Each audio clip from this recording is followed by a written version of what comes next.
Esteemed Chief Guest of this 3 days workshop on GST and today's program, CA P. Rajendra Kumar Garu, Chairman-GST Indirect Tax Committee, ICAI, Central Council member from our own city of destiny, CA D. Prasanna Kumar Garu, in absence. He will be joining soon. He is in another meeting with President and others towards examination committee, which is important. So he said he will be joining shortly. Renowned speaker for today's technical session, CA Aanchal Kapoor from Amritsar. My colleagues in the committee, senior members of the profession, respected past chairman, my dear professional colleagues, ladies and gentlemen, a very good morning to you all, and I welcome you all for this 3 days workshop on GST. We, the members of Visakhapatnam branch, express our heartfelt thanks to CA Rajendra Kumar Garu for immediately responding to our request and arranging this 3 days workshop on GST with outstanding speakers in each topic and accepting our request to be the chief guest for today's inaugural session. Our sincere thanks to CA Prasanna Kumar Garu, being the program director for this workshop and coordinating the entire schedule in his absence here. So our special thanks to resource person CA Aanchal Kapoor for accepting our request to address the members of Visakhapatnam branch. Members, this 3 days GST workshop is designed with the support of our Central Council member and the Chairman GST and Indirect Tax Committee, CAP Rajendra Kumar Garu. This will be from today, 25th Friday onwards, every day from 10 to 10:30 inaugural session or initial proceedings, and from 10:30 to 1:30, 3 hours technical session. First day today, the topic is constitutional aspects and recent judicial pronouncements by CA Aanchal Kapoor from Amritsar. And tomorrow, day 2, Saturday, the program starts at 10 o'clock.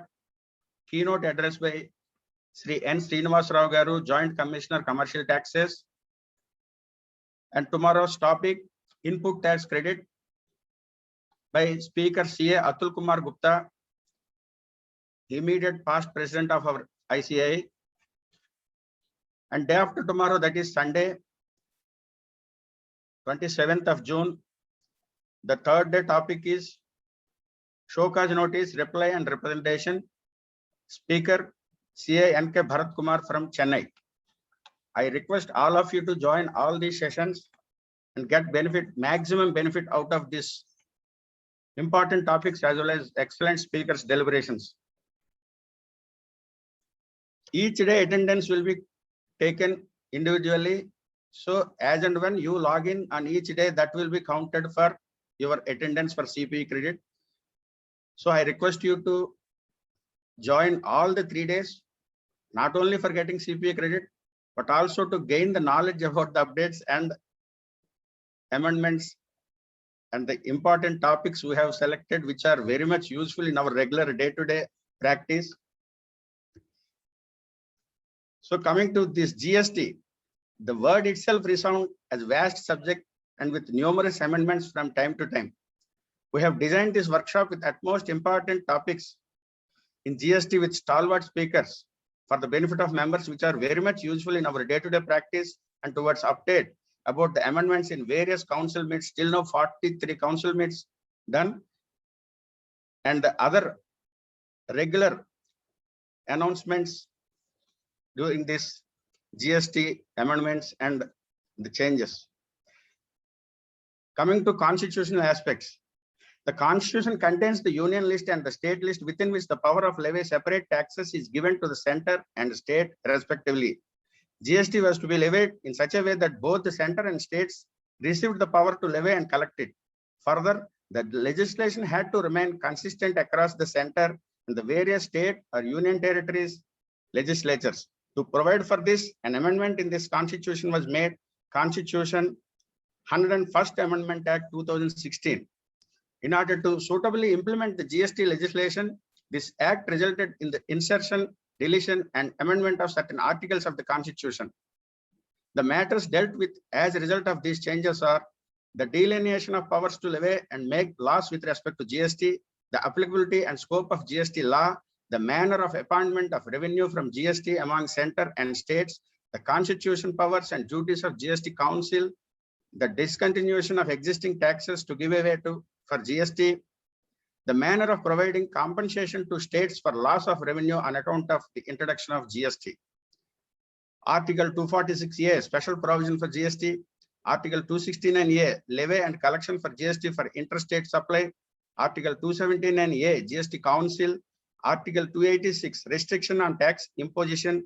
Article 366, addition of important definitions, compensation to states under GST. Seventh schedule. The seventh schedule to Article 246 contains 3 lists. List 1, union list. List 2, state list. List 3, concurrent list. And lot more in this. After analyzing the constitutional provisions of GST, it can be concluded that GST brought one nation, one tax market, as repeatedly told by the central government. The GST subsumed all major indirect tax laws prevailing in India. Proficient formulation of GST is giving revenue gain for both center and state significantly through enlarging the tax base and advancement in tax compliance. It can be further viewed that GST positively affects the different areas and industry. It is very much evident that the new system of imposing and collecting tax is much more convenient and less complicated than before. It is the need of the hour, and we, the professionals, must update by attending proper training, continuous seminars, and workshops on GST. Keeping in view of this, we are arranging this workshop so as to update with amendments as well as to educate our clientele. To enlighten about all these issues involved in constitutional aspects of GST and recent judicial pronouncement, we have expert speaker CA Aanchal Kapoor with us today. Members, let us benefit with this session. Now I request CA Ritu Agarwal to introduce the chief guest for this workshop on GST, CA Rajendra Kumar Garu. CA Rajendra Kumar P is a commerce graduate from University of Madras. He did his graduation from AM Jain College, Chennai. He is a fellow member of ICAI and also a cost accountant. As a chartered accountant in practice, he is the managing partner of Sanjeev Shah and Associates Chartered Accountants. He is elected to the Central Council of the Institute for the term 2019 to 2022. Currently, he is chairman of GST and Indirect Taxes Committee, deputy convener of UDIN Directorate and CDS Directorate, member of Disciplinary Committee Bench 2 and MS&S, and many other standing committees. He has also held various positions of member of Committee on Indirect Taxes, Committee for Members in Industry, Auditing Assurance Standard Board, Vice Chairman of Internal Audit Standards Board, Editorial Board of ICAI Journal, and Chairman of SICASA during his period from 2004-5 to 2012-13. He was also a member of Central Council during the year 2010-13. He was elected twice to the SIRC of ICAI for the terms 2004-7 and 2007-10. He was the second youngest person to adorn the office of chairmanship of the Southern Regional during the period of Diamond Jubilee year of ICAI. The regional conference Karka Kasadara, held on November 28 and 29, 2008 under his leadership, registered a record attendance of 4,741 delegates, the highest in the world till date by any accounting body. This feat has been entered in the Limca Book of Records 2010, page number 77, as the largest conference of accountants in Asia under the education category. He, along with his music director friend, Sundar C. Babu, was instrumental in composing music for ICAI motto, Ya Yeshu Sukteshu Jagruti. The motto was first played as a prayer of ICAI in June 17, 2004 at Kamarajar Arangam, Chennai. His article assistant, Krishna Jayachandran, secured 97% in CA Final November 2015 Indirect Taxes paper and thereby holds the highest record for securing the highest marks ever scored by any student in CA exams.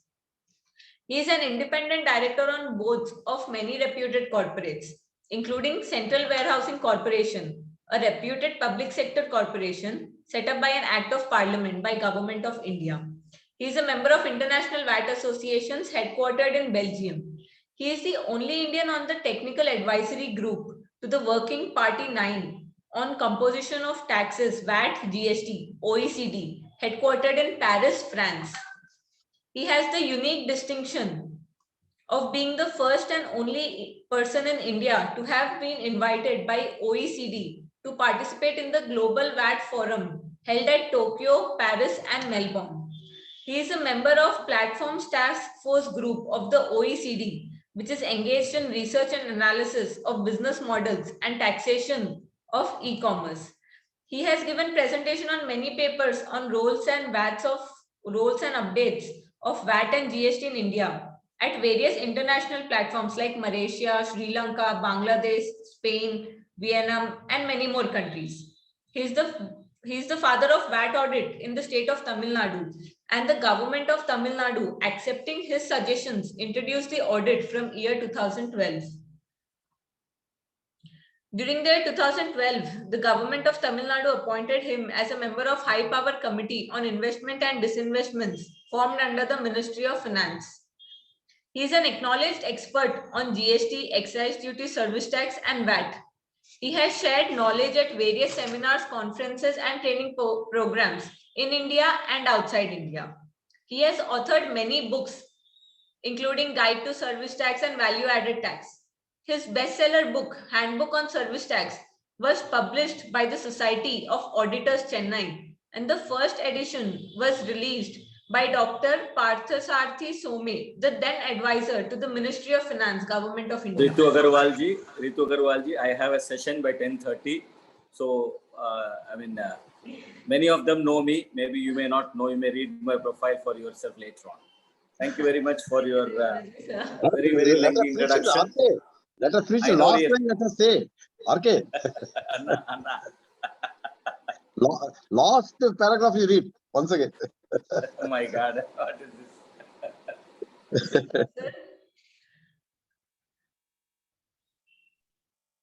Prasanna garu, namaste sir, welcome. Namaste. Chairman, I just delayed because I told you I was in some other meeting with the leadership today. Some examination issue. I just address for 2 minutes before our chief guest speaks. Okay. Yeah. Sir, your introduction is pending, sir. No, yes. What introduction? Rajendra Kumar himself doesn't need introduction. 10:30 disciplinary committee meeting starts, so I have to rush there. Yeah. Thank you. Respected Chairman Murali Krishna and my I call him Talavar, my leader, CA Rajendra Kumar, the Central Council member and the Chairman of GST, and CA Prashant Kumar, the Secretary, and my dearest participants in the program. So good morning to all of you. It's a proud privilege for us to welcome CA Rajendra Kumar, as he is known as GST. You talk anything about indirect tax. If you get indirect tax into mind, the first person who comes to your mind is Rajendra Kumar. Rajendra Kumar, just to say only one sentence, with his permission only. So when I call him my Talavar in Tamil is the meaning in Nayikudu. In Telugu, my leader. He's got a great leadership qualities. He not only does, he knows how to get the things done also. There are, like a FCA, there's also FCT. FC is a full-time council members. He's one of the full-time council members. So he doesn't do anything. I don't know whether he takes care of his family or not, also I don't know. But he doesn't go to his office. Even if he goes, he does only institute work. 100% committed to institute work always. So that is the type of commitment he's got. It's nice that he's here with us. And the amount of value that you have in the GST Council. Gone are the days we are connected with Finance Ministry. That's a different domain altogether. Today, GST is with the GST Council. He is not only has got a great name and fame there, he keeps interacting. He meets them before ever GST Council meeting and gives his ideas. They are recognized by GST Council. They keep waiting for his suggestions also. And as soon as they take over, some decisions are taken there, he gets to know before anybody else knows. That is the type of contact he has got with the GST Council. Not only that, now to get back that GST audit once again, he is putting untiring efforts to see that GST audit is again put on track. He is getting in touch with almost all finance ministers of all the states in the country through some source or other to see that the GST Council, whenever this matter comes, after giving some gap, it will be taken up. That's the type of commitment he has got. With this, I welcome him. And they've got very good speakers on Aanchal. Atul Gupta ji, our honorable past president, and Bharat is a very renowned speaker from Chennai. So got very good topics also. I'm sure that we are going to feast of knowledge these 3 days to go, 3 sessions to go. With this, I welcome our honorable the chief guest, Rajendra Kumar, once again for this meeting. So over to Chairman. Thank you very much. Thank you. Thank you, sir. Thank you, Prasanna garu.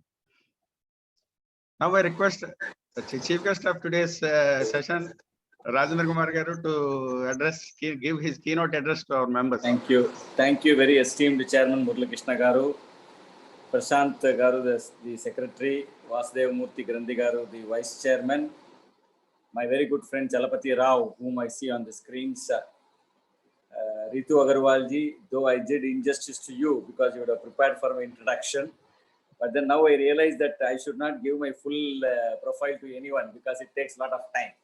So I will make amends to that.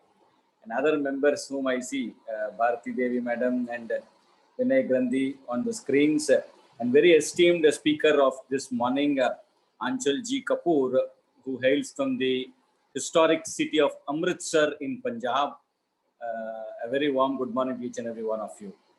This is an excellent program which has been thought of and designed by the Visakhapatnam branch under the dynamic leadership of my very, very dear friend and my guru, if I may so call, Prasanna Kumar sir, whose dedication to the institute and its activities or to any cause that he takes up is extremely praiseworthy, and a person who actually is so active that even it puts many of the younger chartered accountants to running the race behind him.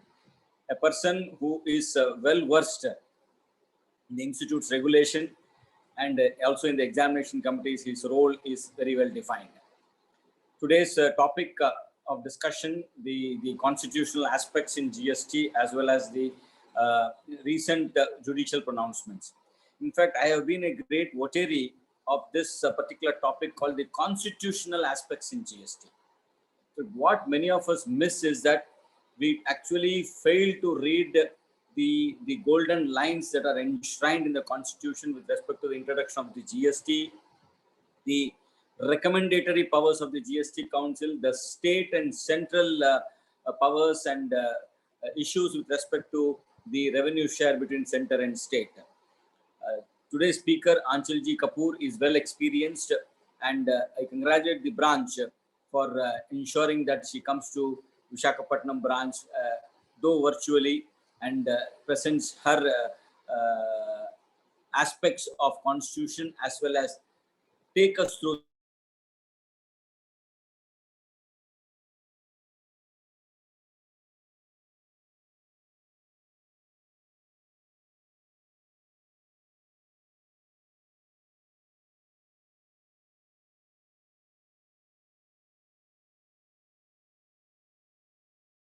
that is where you have lined up excellent speakers for the next 3 days. Sincere congratulations to all of you. And with 10:30, I have to join the disciplinary committee meeting. And this being a virtual mode program, it has been possible for me to join today. But Visakhapatnam is not new to me. I've been there for many number of years, and I'll continue to come also. Let us all meet physically very soon. That is the will, pleasure, and desire of each and every one of us. Thank you very much. Jai Hind. Thank you. Thank you very much, sir, Rajendra Kumar Garu, for your time and acceptance of our request as chief guest. So your address is very nice to hear you from all of our members. I express sincere thanks to you, sir.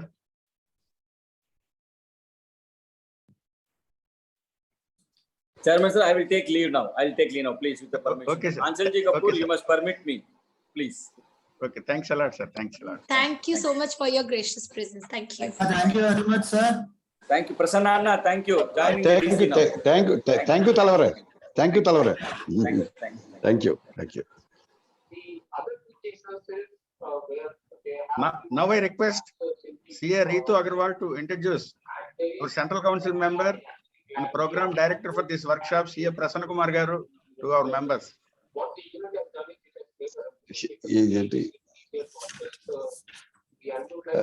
Hello, Murali Krishna.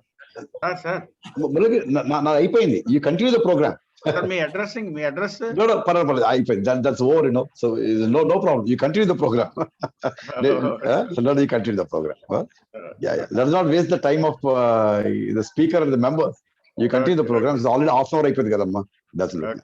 Then morning, I'm joining, when Atul Gupta is coming, I'm joining there. Honorable President వచ్చినప్పుడు I'll speak that time. Okay. Yes, okay, okay. Please continue. Good program. Good Thank you, sir. Thank you, sir. Thank you. Thank you, sir. Thank you.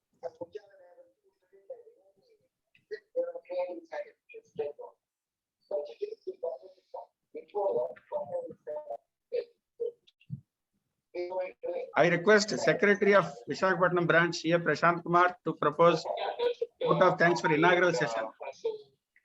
Respected Chairman, CA Murali Garu, Honorable Chief Guest, and Chairman of IDT GST Committee, Member CA Rajendra in absence here, Program Director and Central Council Member CA Prasanna, today's technical speaker CA Aanchal Kapoor, my dear MC members, past chairman and other dignitaries. Good morning to all. I am privileged to propose a vote of thanks for the inaugural session of the 3 days GST workshop on my own behalf and behalf of the members of Visakhapatnam branch. Sir, I convey my heartfelt gratitude for accepting our invitation, being with us to address our members in spite of your busy schedule. Thank you very much, sir. Sir, your message to our members is very much useful and valuable. And I also convey my heartfelt gratitude to our Central Council member, CA D. Prasanna sir, for introducing our chief guest and addressing our members spontaneously. Thank you very much, sir. We always seek your support for every session. Thank you very much. And I also convey my thanks to all the webinars. Thank you, Chairman, for giving this opportunity. And I'm handovering the proceeding to the Chairman. Thank you very much. Thank you, Prashant. I request CA Ritu Agarwal to introduce the resource person, CA Aanchal Kapoor, to the members. CA Aanchal Kapoor is commerce graduate with 3rd merit ranking from Guru Nanak Dev University. She is a gold medalist in graduation. She has secured All India 3rd rank in CA entrance exams and has completed CA final both groups in first attempt in the year 2009. She has completed her post-qualification certification courses from ICAI in GST and Forensic Audit. She is a Joint Secretary, All India Federation of Tax Professionals, AIFTP NZ. She is a faculty member of National Academy of Customs, Indirect Taxes and Narcotics, and also an approved faculty member of ICAI for various certified courses on GST. She is in practice for the past 10 years in the field of indirect taxes and have handled many department works, including appellate work. She has delivered 200 plus seminars, webinars on GST to members and industry across India, including Punjab, Haryana, Tamil Nadu, Karnataka, and Mumbai. She has also authored various articles on GST published from time to time in many journals like AIFTP Journal, Tax Management India, Tax Guru, and so forth. With these few words, I would like to introduce CA Aanchal Kapoor to this webinar. Thank you, Ritu Agarwal. Now I request the speaker to take up the session, madam.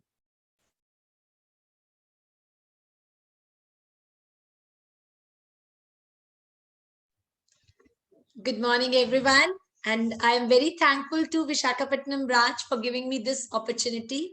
And in the presence of all the participants and Rajendra sir and Prasanna sir in absentia, I take this opportunity to thank Visakhapatnam branch for giving me this opportunity to interact with all of you, and that too, one of the topics which is of high relevance, may it be the constitution provisions or may it be the recent judicial pronouncements. So I hope on this pleasant morning, we are all ready to go for it.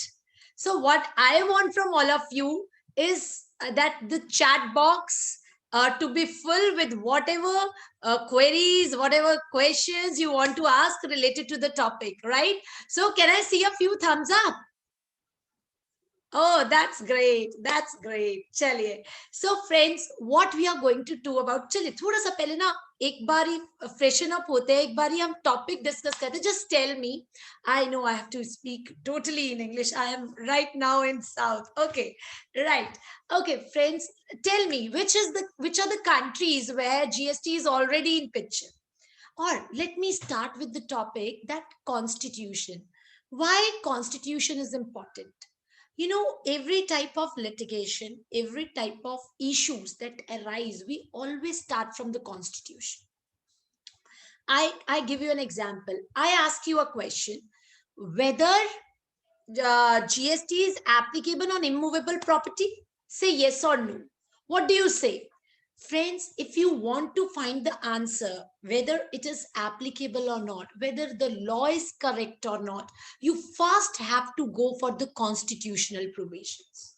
So the entire base of the GST, I was listening to Murli sir, he very beautifully explained the sections, the relevance, that how the dual power has been given. So all these are the basis of GST. So from where the GST starts is the constitution, which gives the power to it. So its articles are very, very relevant in understanding the basic concept. Like sir talked about one nation, one tax. We will also deliberate on the same, although I have a question mark to put on it, that whether it has actually made it one nation, one tax or not. But certainly the provisions are flowing from the constitution. Constitution has given power. So the ultimate supreme power is the constitution, through which the entire GST is flowing. Now, what we need to see, Chale, we start with the issue. I asked you two issues. First, what are the countries where the GST is there already in picture? Can anybody tell me? See, you have to answer, right? If you want to get answers from me, otherwise listening a speaker for 3 hours, oh my God, right? Chaliye, 100 plus, okay. Can you name any? Shanmugaji? Australia, Canada. Chaliye, Australia or Canada se hi start karte hain. Friends, if I talk about the countries in which GST is already in picture, there are a number of countries, and you know, there are multiple models also. There are multiple models also which have been implemented in GST. Like some countries, they have national model. Can you tell me which model is there in India? Which model is there in India? It is dual concurrent model. It is dual concurrent model. Why I say dual concurrent model? Because in the concurrent dual model, this is center and the state. They both are levying tax simultaneously on one transaction. And friends, let me tell you, this is in the history of India. That is why there was a need for the amendment of the constitution, that first time the simultaneous power was given to the center and state to levy tax on one particular transaction. So India is following concurrent dual model. The same model is being followed in Brazil and Canada. So when Vinay Gandhi ji specified about Canada, I was to start it with the concurrent dual model, and like Brazil, Canada, likewise, India is also following the same model. Now, there are various other models like national model, which we see in Australia or China. Then we have the state models. Every state, every province has its own tax, which is more prevalent in USA. So various types of models are there. I'm not discussing. In India, it is the concurrent dual model. So now I just start the sharing the PPT so that we can discuss the various provisions. Now, friends, when it was to come GST, the constitution need to be amended. For this, the Constitution Amendment Bill 122 was introduced in 2014, and it became an Act 101, Constitution Amendment Act 2016. How many sections are there in it? How many sections are there in it? Just 20 sections are there. Of what? Constitution Amendment Act has 20 sections through which the various articles of the Constitution are amended. So I just start sharing the screen first. Right, here we go. So friends, let me make it okay. So what we will be discussing, first of all, we will be decoding the Constitution Amendment Act 2016.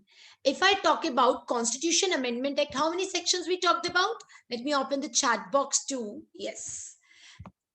Right. So if I talk about the sections, there are 20 sections. Absolutely. So it is 101 Constitution Amendment Act 2016. Iska appointment ke they kept particular dates because section 12, friends, which I particularly mentioned here, dealt with the GST Council. So for that, the effect was given from 12/9 and the other sections were to come after the appointed date. So it's an old provision now, means the provisions of different sections were given effect through different dates. First of all, now we come to section 2 of Constitution Amendment Act. You know, it is going to give you a number of answers, like where the import should be covered. Okay, tell me, which tax we charge on import or export of goods? Which tax we charge on import or export of goods? CRS or IGST? CRS or IGST? Which tax? Customs / IGST, okay? So basically it is considered as an, Ashok ji, what you want to say, that basically it is considered as an interstate transaction, right? Always an interstate transaction. Where is it written? It is written in the Constitution itself. If I talk about whether the alcoholic liquor will be covered into it or not, so that also is mentioned in the Constitution itself. So there are a number of provisions which will be flowing from the Constitution itself. If I talk about, I asked you a question about immovable property. So when we will be decoding this Amendment Act, we will be finding out, okay, tell me whether there is GST on immovable property, yes or no? Is there is GST on immovable property? No. Okay. Shanmugaji, where we find this provision according to which you say, no, it is not there? Arunaji is saying that, yes, it is there. So I want to know now, Shanmugaji, we will find out whether the Constitution restricts immovable property, whether the charging section restricts immovable property. No. No, my dear friends, it is nowhere specified that the immovable property is not covered through the constitutional provision. And if you say, okay, immovable property is not covered, now let me ask you whether the rentals of immovable property chargeable to GST, yes or no? Yes. Whether the construction of immovable property is chargeable to GST, yes or no? Yes. So we cannot say the immovable property is entirely out of the net of GST. No, not so. If I talk about immovable property, I can say that after the construction is completed, that immovable property is specifically being kept outside the purview of GST only when it is completed. Once it is not completed or before that, or the rentals relating to it are not excluded from GST. So saying this, that immovable property is entirely not covered is not correct. And there is no provision in the Constitution itself which bars like alcoholic liquor. In alcoholic liquor, you will see that they particularly have kept it out. In case of 5 petroleum products, they have restricted the GST as of now. So these are the various provisions which we want to see through this. So this is the most important news, the new provision, the Article 246A, which was inserted through Section 2. In Section 246A, it specifies, it starts with a non-obstante clause. Notwithstanding anything contained in Article 246 and 254, Parliament, and subject to Clause 2's legislature of every state. So, in previously, there was a separate powers. One transaction either used to come under state or used to come under the center through this act. And when I say it starts with a non-obstante clause, it is of very much relevance. It overtakes the all other sections, all other articles, and say subject to these conditions, power to make laws with respect to goods and services, tax imposed by union or by such state. So it is for the first time that the simultaneous power is given to both central government and state government to impose taxes with respect to GST. However, power has exclusively been given to the center to make the supply to tax the supplies in the course of imports. So are you getting that what I'm trying to say? That is why when I asked the question, whether it is IGST that will be imposed or CGST, SGST, you replied IGST. Reason, it is always an interstate supply. Here is the constitution that specifies the point that, listen, otherwise there is a dual power, but with the supplies which are in the course of imports, deemed interstate supplies, and IGST would be levied. Now a question is there, for IGST, for the imports, you are finding this provision. The exports are not mentioned here. So Parliament is given an exclusive power to make laws in respect of interstate import, interstate transaction, that is imports. In this, the exclusive power is given. Otherwise, the power is a dual power. Now, moving ahead, the most important Article 246A. And then if I proceed to, I'm just taking it the way it is to be dealt. Section 9. And friends, which section 9 are we talking about now? We are talking about the section 9 of Constitution Amendment Act 2016.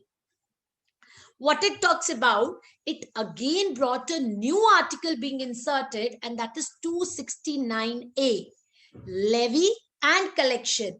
When the chairman, sir, in his address to all the participants, he was talking about how the taxes are to be levied and collected in the course of interstate trade or commerce. So previously we talked about imports. Now it says the amount apportioned to a state shall not form part of Consolidated Fund of India. What does it mean? The state revenue will not form part of the Consolidated Fund of India, where an amount, oh my God, Venkataji, directly plant and machinery once installed, you are going to the immovable property. So that is again a further question which I will be dealing for sure, but at the end, right? What Article 269 has to say? IGST used for payment of SGST that shall not form part of Consolidated Fund of India. SGST used for the payment of IGST means whatever is the, friends, we have C, we have S, center revenue directly goes to the center, state revenue directly goes to the state, and the IGST is what is equals to center plus state tax. But it goes to the central government, and from there the allocation is made. So shares of IGST shall not form part of the Consolidated Fund of India. So this is how our constitution talks about the levy as well as the collection, as well as that how the further revenue between the centers and states are to be divided. Now, what this insertion of new Article 269A talks about, that Parliament.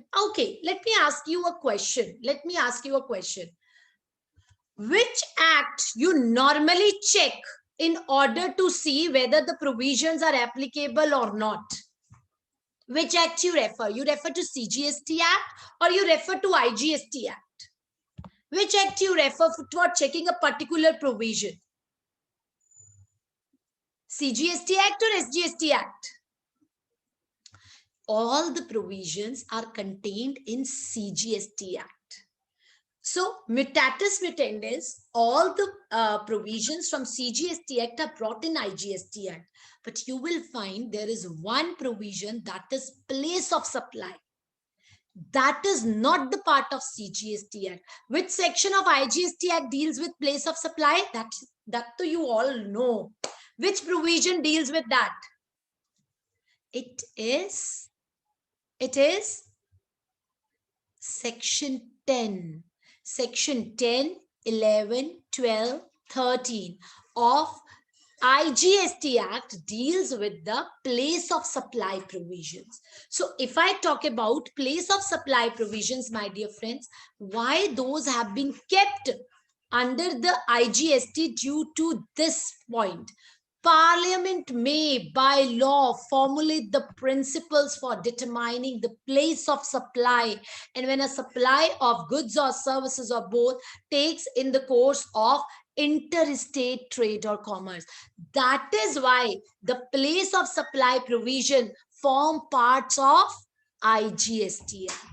That is why imports and in the course of interstate trade are being kept under the parliament. That is why they are called as interstate supplies, and only IGST is to be levied.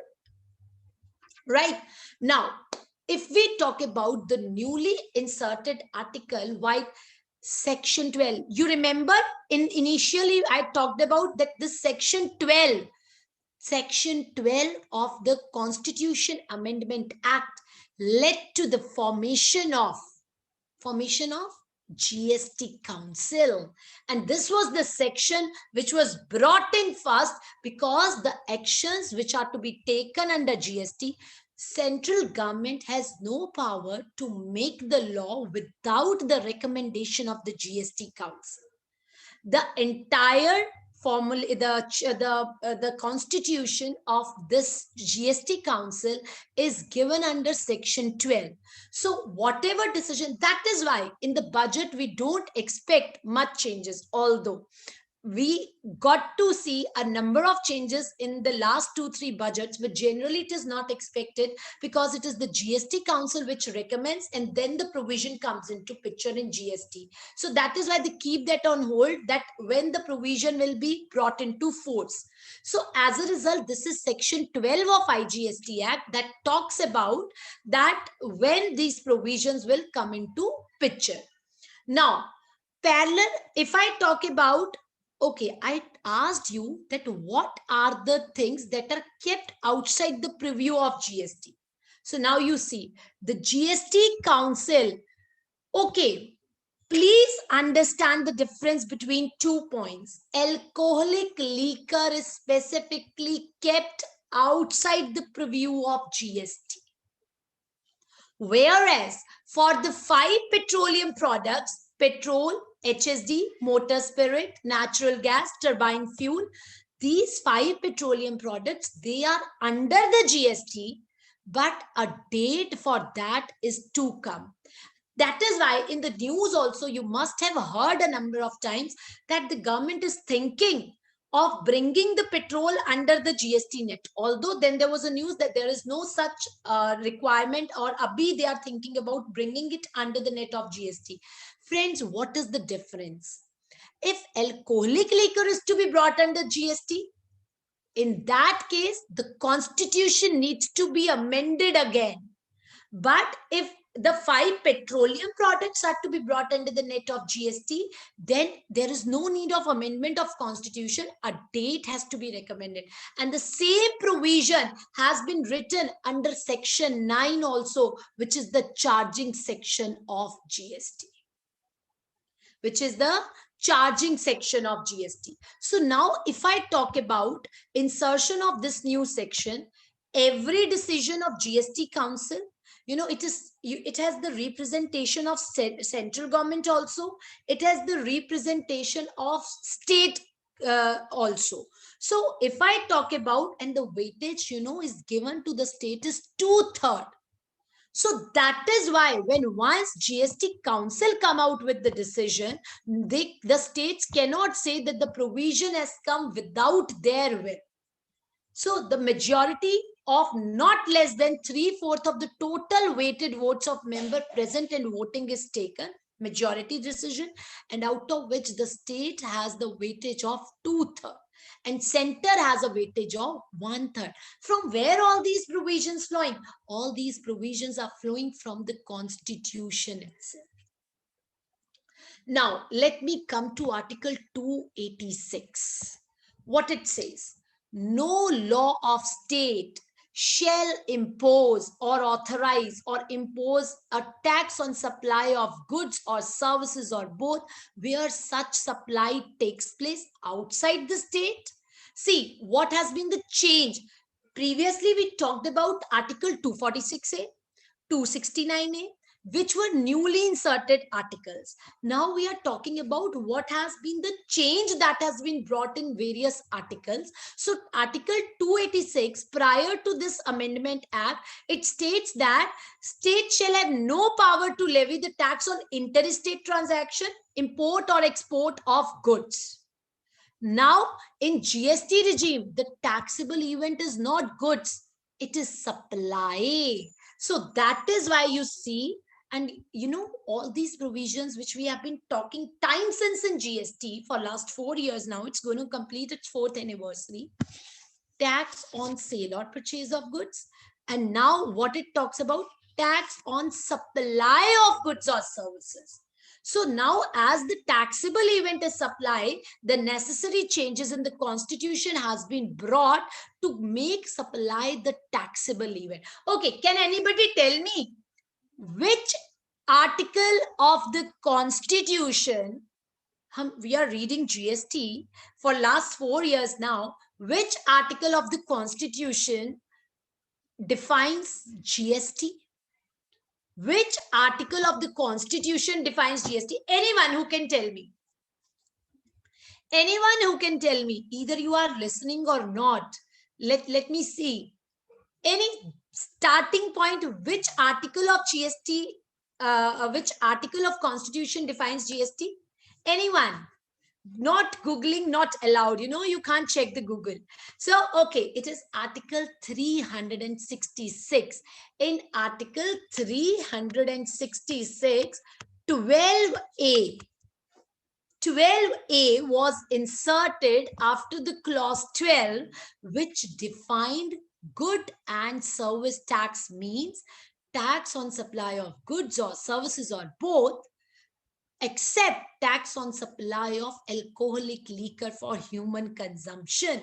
My dear friends, now you got to know that if alcoholic liquor is to be brought under GST, this Article 366 12A needs to be amended.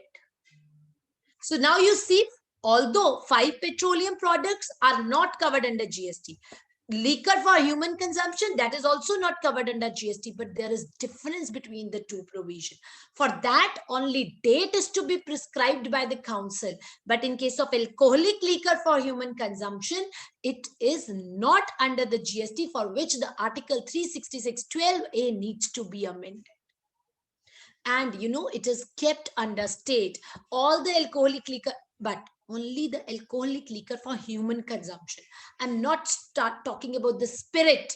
That is not, because content of the alcohol varies. So this is alcoholic liquor for human consumption that has been kept outside the preview of GST. So my dear friends, Anupriya ji, and who was there? I forgot. Yeah, Shanmuga ji. Could you find any provision in the constitution which talked about that GST is not leviable on immovable property? Could you find that? No, in the constitution, it does not bar. If you are so interested in it, now I tell you one point. In this, there was already an entry, and that entry was for the immovable property. There was an entry that talked about taxation on land and building.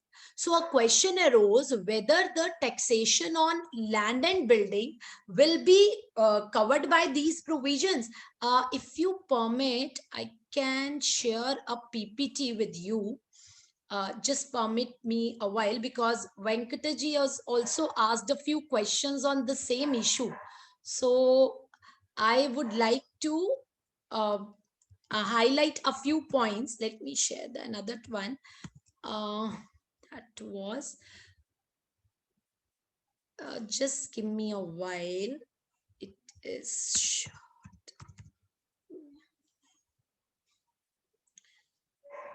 Right. I'm sharing another PPT with you just for to discuss a point which is very relevant as to the real estate sector.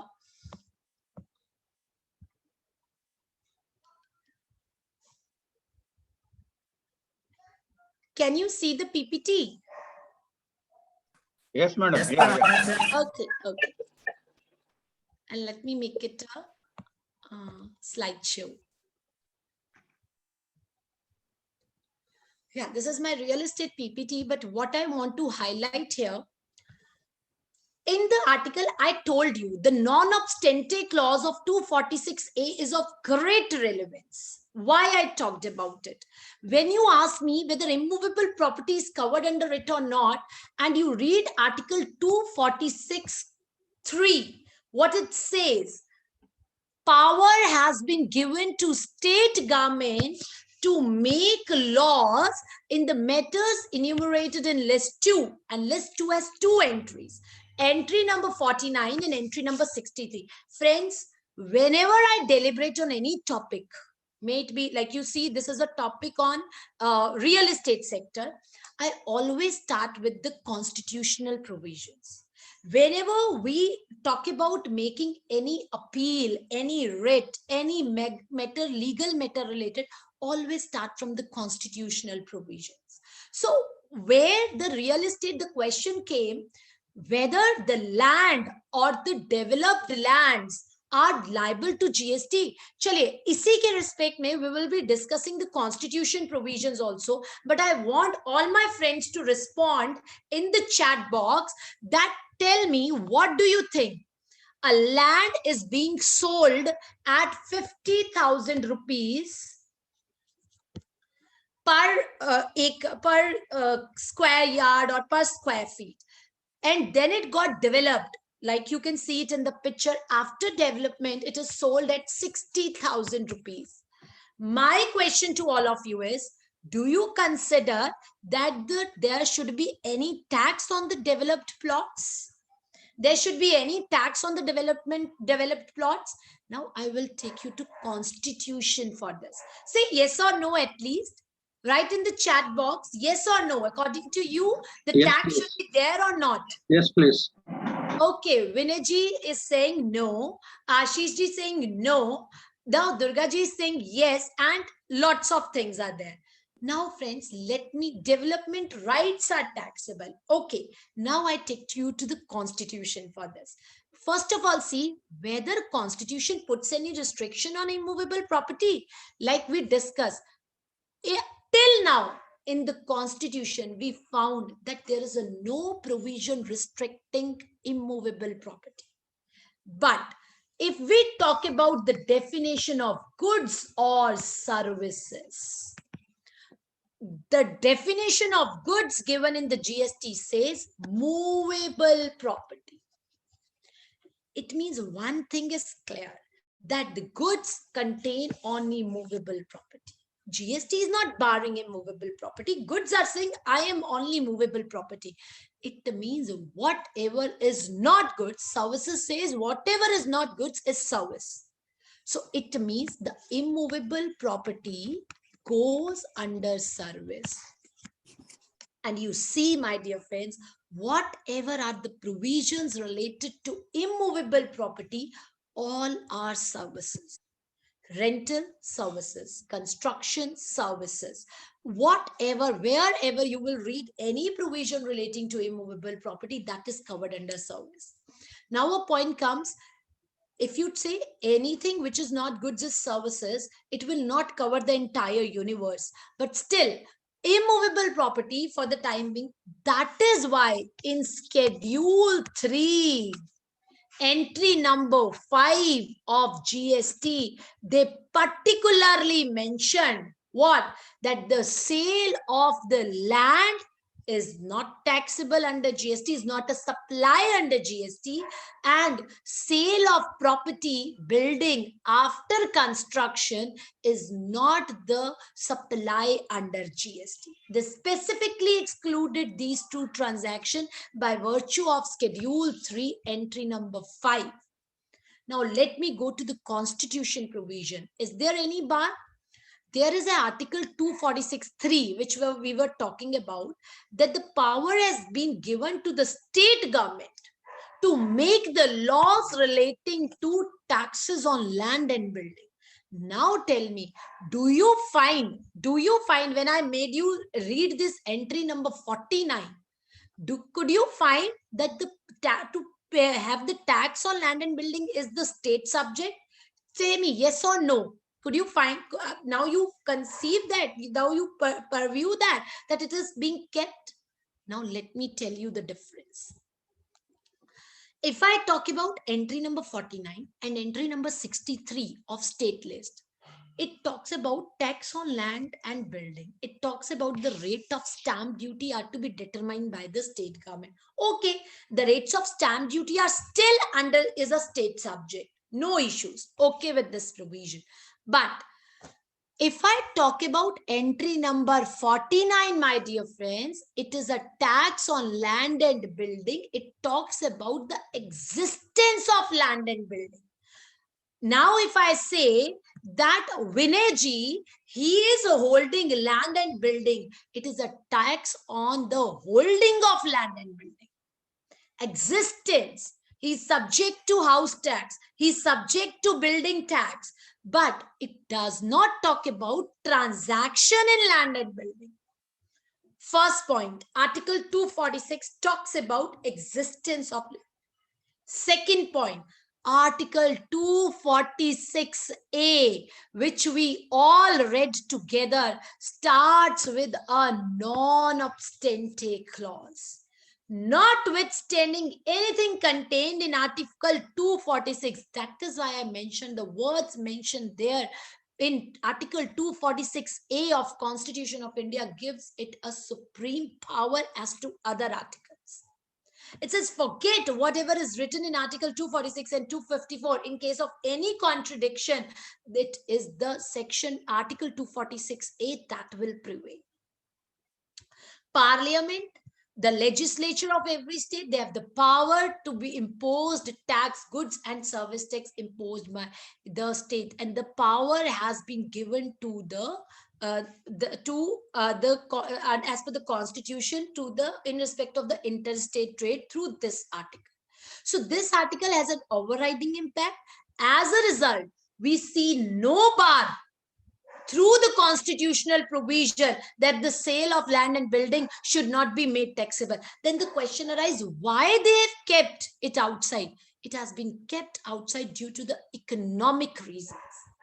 Real estate is one of the important sector, it boosts your economy, your real estate is moving. So in order to safeguard it from the dual burden of stamp duty and real estate, the GST tax, they have kept it outside the preview of GST. But there is no bar as per Constitution, neither Article 246, because many a times we see some says that Article 246 bars, it's a state subject, that is why it is not under GST. No, Article 246 does not bar. It talks about existence of land and building, one thing. Second, Article 246A, which is a supreme section because it starts with a non-obstante clause. So this I have already discussed, that it is immovable property. Whenever it is related, it will always be covered under the services. It cannot be goods. So that is why now I come to your question. I know you must be looking for the answers, whether it should be levied or not. Friends, now I give you two views on this. Sale of land is outside the preview of GST. Right? Now answer me a question. When we are filing the writ that it should not be taxable, there are two views possible. I am sharing both the views. See here. Plot is a plot, whether it is developed or it is not developed. If you have developed it, it's a composite supply. What you have got to purchase? Have you got to purchase the road? Have you got to purchase the club? Have you got to purchase? No, you have got to purchase gone there to purchase a plot. So even if there is a rate difference of 50,000 to 60,000, land is a land, and land is kept outside the purview of GST. As a result, it is not taxable. If I talk about plot, is plot equals to? Now I come to that perspective where we say there is certain additional being given.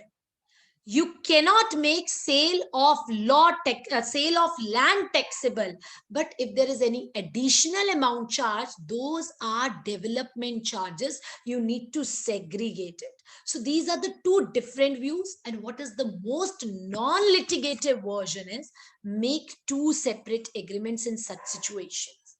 Sale of land for 50,000, make it a separate one. It should not be taxable. Development of plots should only be made taxable, and we have got a number of judgments in this respect. One is of mark spaces.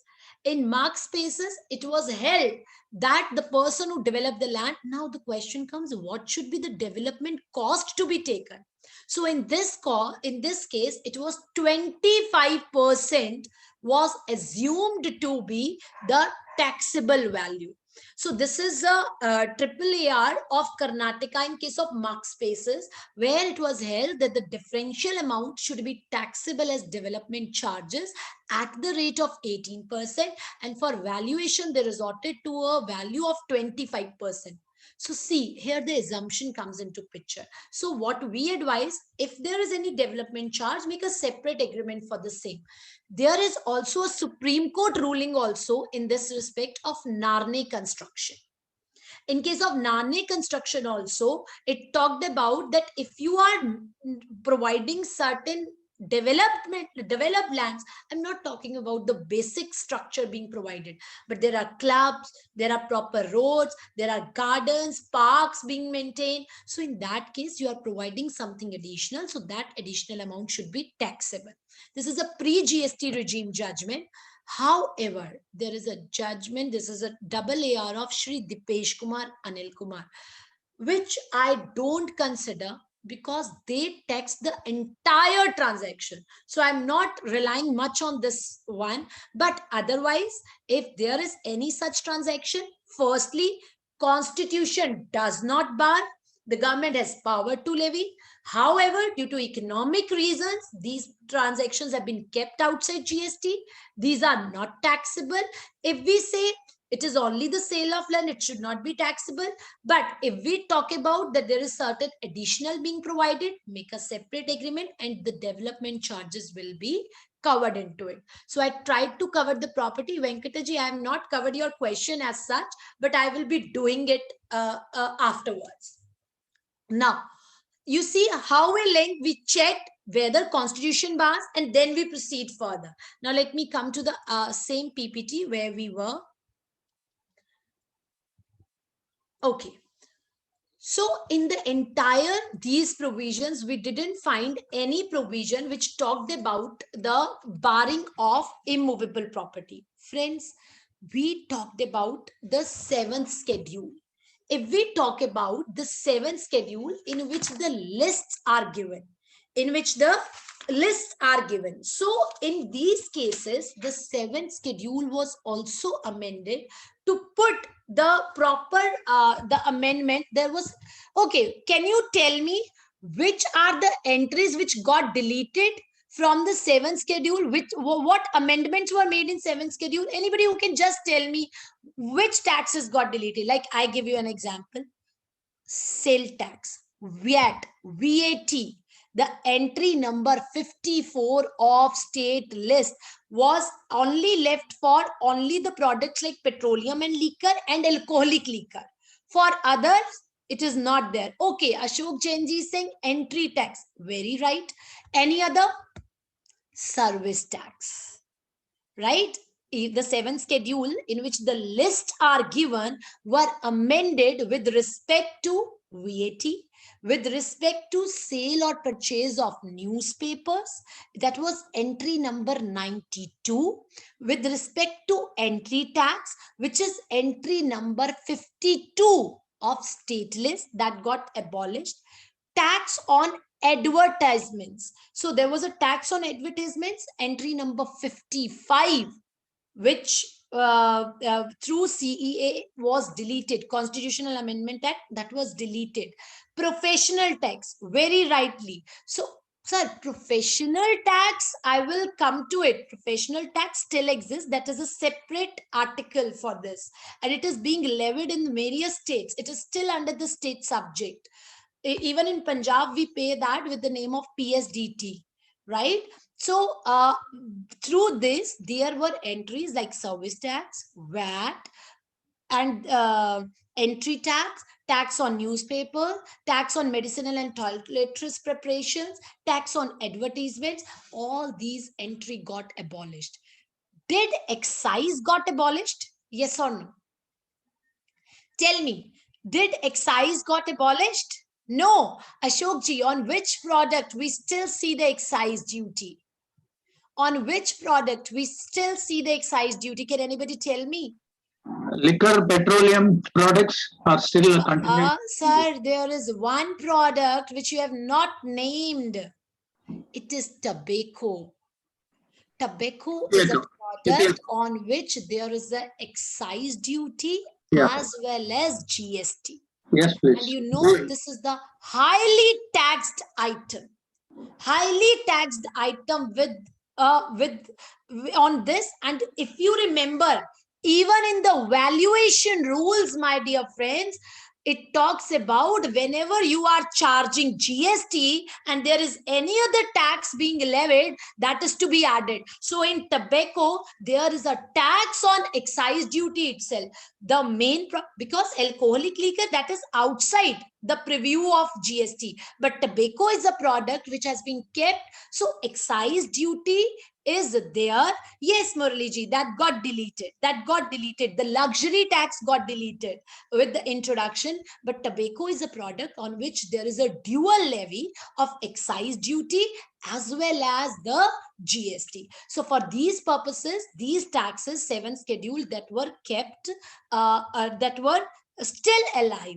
But for service tax, for entry tax, these taxes have been deleted from the 7th schedule. And from where all these flew?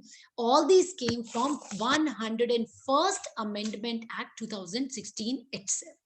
So I hope we are clear about this.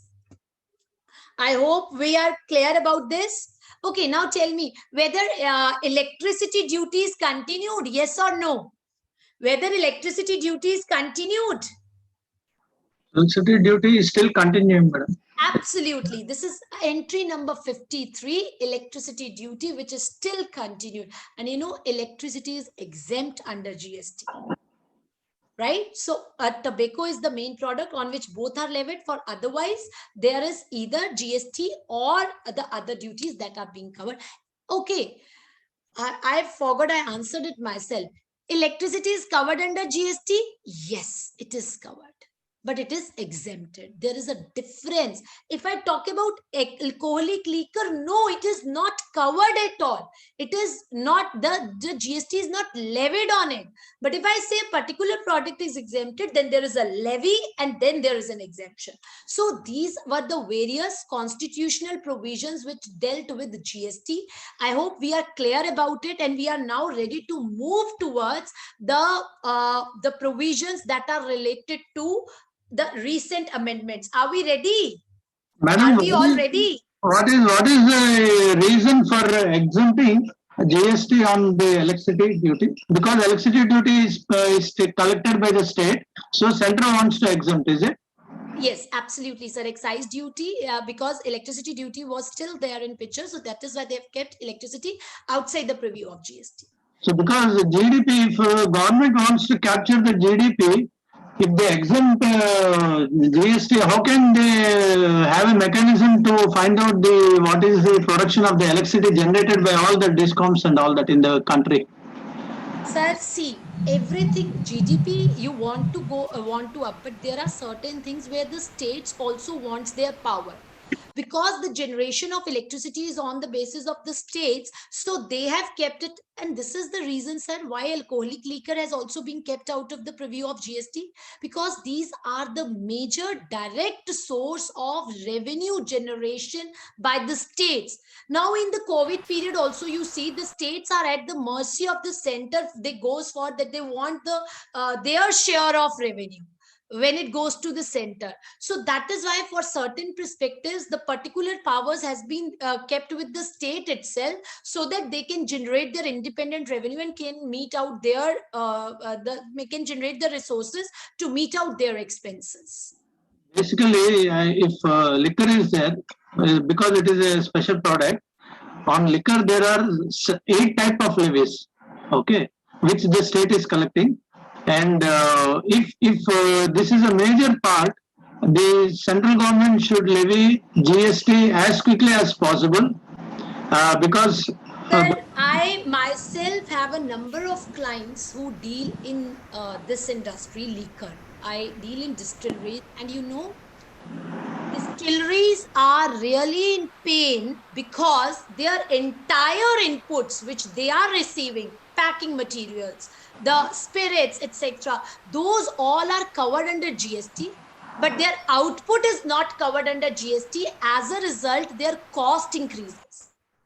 So, but this is, you know, India is a federal country with a number of states. So many political issues also comes into picture, which I don't want to include here. So for that reason, the states are not ready to give up liquor. Although bringing petrol, diesel, liquor within the web of GST will certainly decrease the prices of various products, because keeping them out of the chain of GST, especially the petroleum products, sir, your transportation cost is increasing. There is a cascading effect. So all these are adding to the cost of that sector. But due to the political reasons, due to the states not ready to bring it under the net of GST, the same are still continuing under the state taxations. what if these are brought into GST purview and input is allowed? I think that is a better mechanism. Of course, that is a better mechanism, sir. And especially you see the petrol and diesel, you leave the liquor industry, you leave it. But the petrol and diesel, they are the main infrastructural costs. So bringing them under the net of GST will certainly reduce. Now you see, there are a number of duties, VAT, excise that are being levied on the petrol or diesel. If they come under the GST, they will start getting the inputs of the same, and the cost will be much reduced. But these sections are kept outside due to the other state autonomy. That is why they have been kept outside the purview of GST. Right? Okay, fine, thank you. Right, chaliye.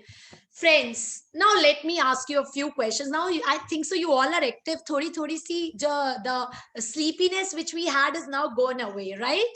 Okay, so let me ask you a question.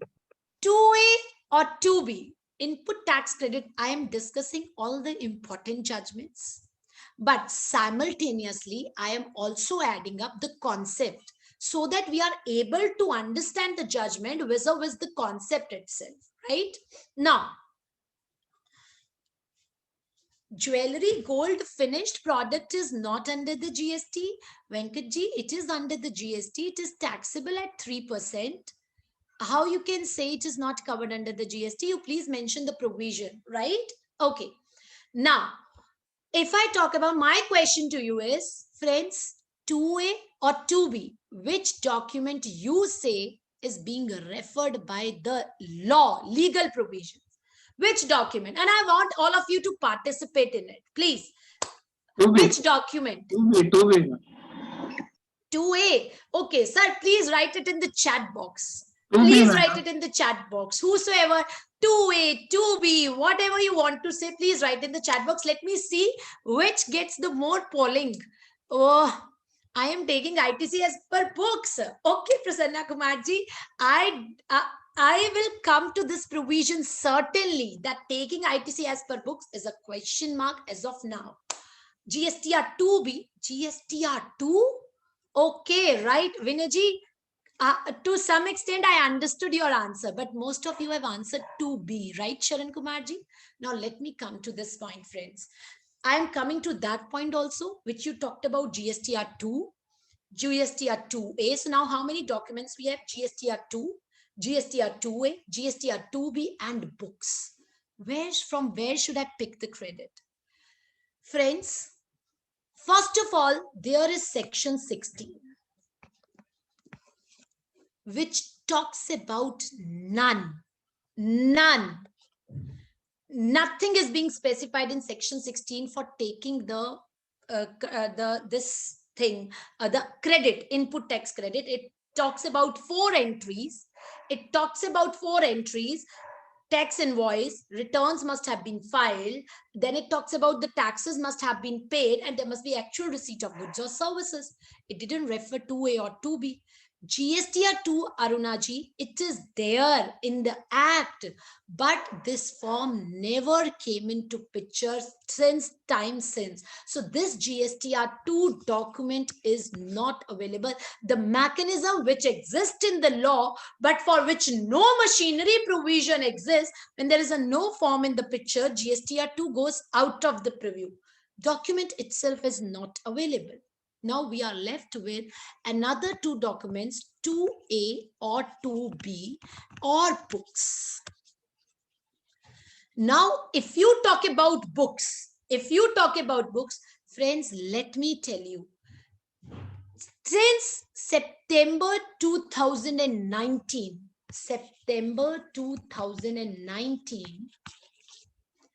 there was no provision in the act as well as the rules which talked about 2A or 2B. There was no provision. It referred to none. Then came a Rule 36 Sub-Rule 4. And now what I am talking about? Rule. For Act, always refer to Constitution. For rules, always refer to Act, that which provision is giving birth to this rule. And let me tell you, this is a child without any parent. I will be coming to the amendment also, Vinayji. Just hold for some time. Now, friends, Rule 36.4 is a rule which is without a parent.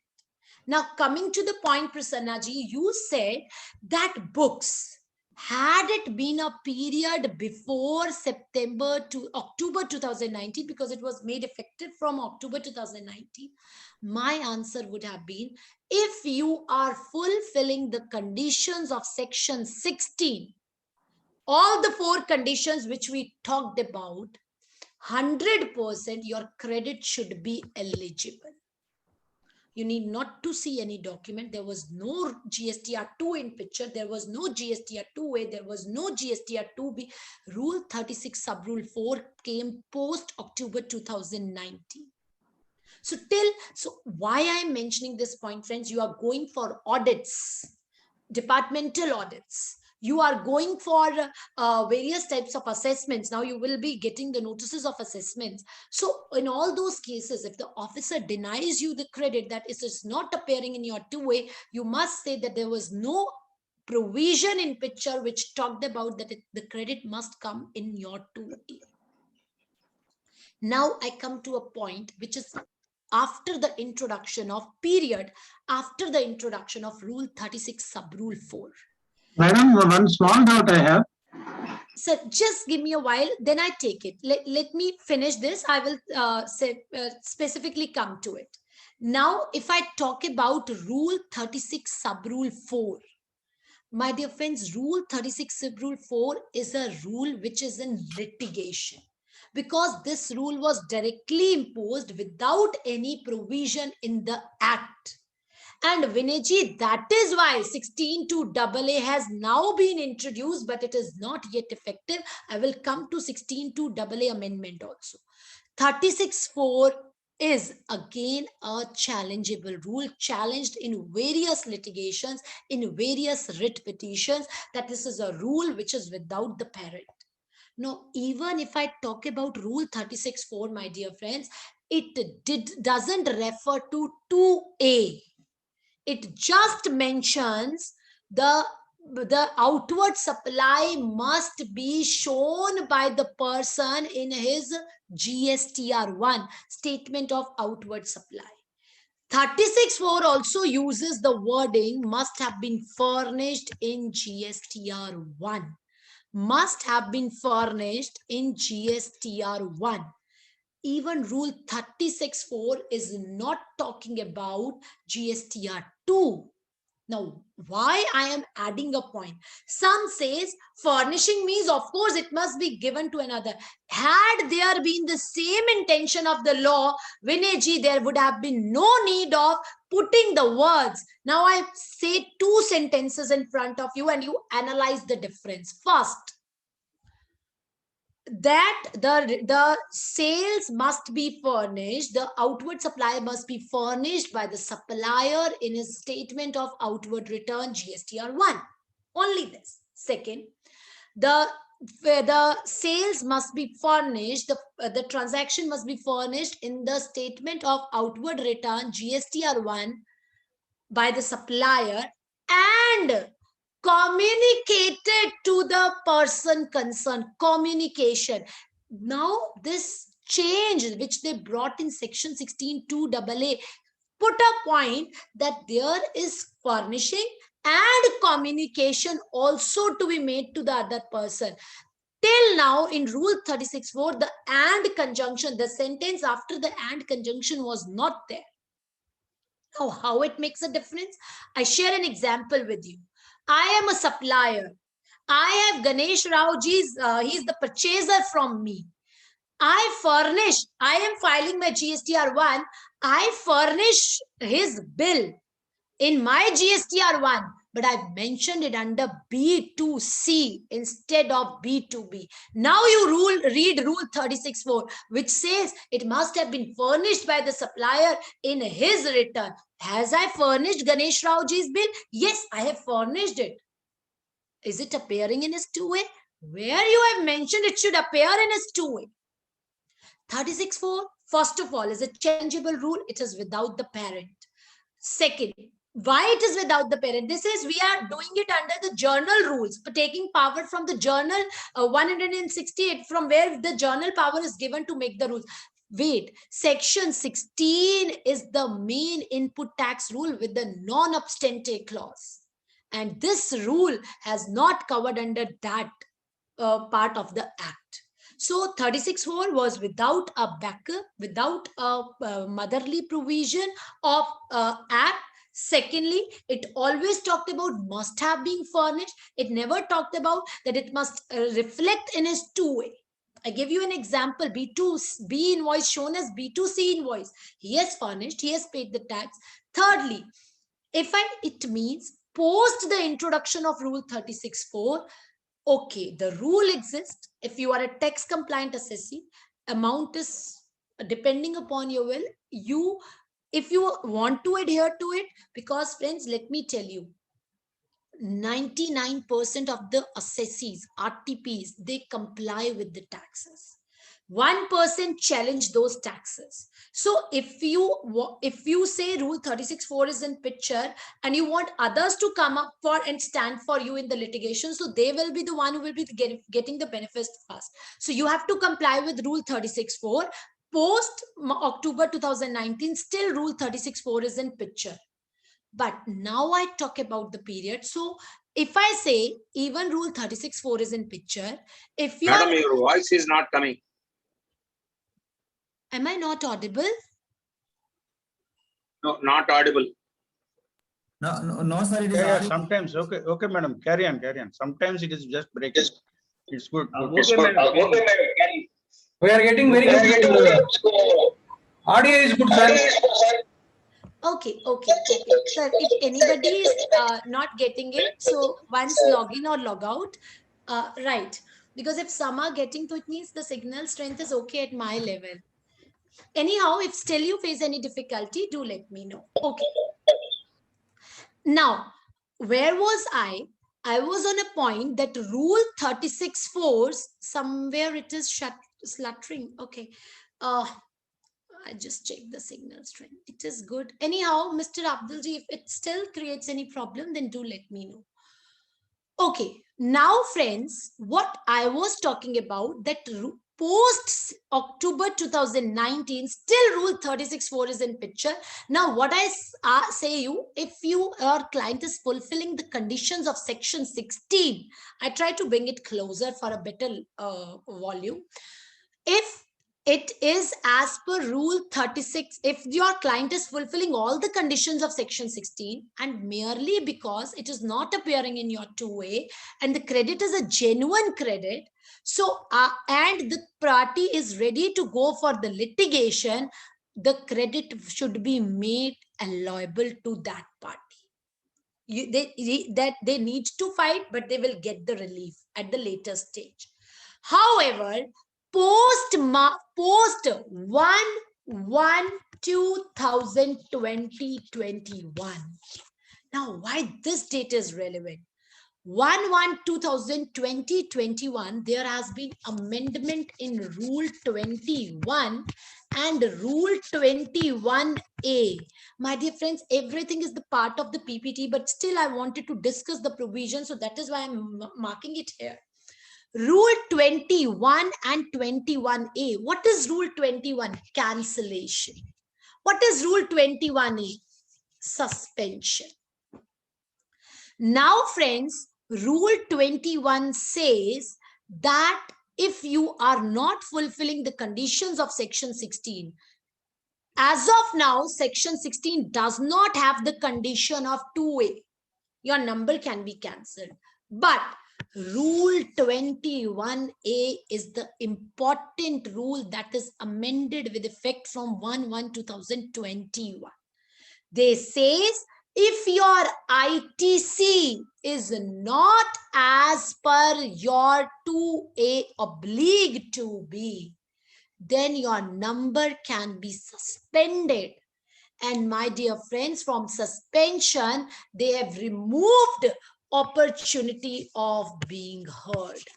So what does it mean? First, your number will be suspended, and then you will be intimated that, look, Mr. Jagan, your client's number has been suspended. That will be intimated. If you have anything to say in that regard, you furnish your reply. If the officer is satisfied, he will open the number. But see the level of harassment the person will be facing, because when the number is suspended, the e-way bill also gets suspended. And let's suppose Mr. Jagan is on a holiday.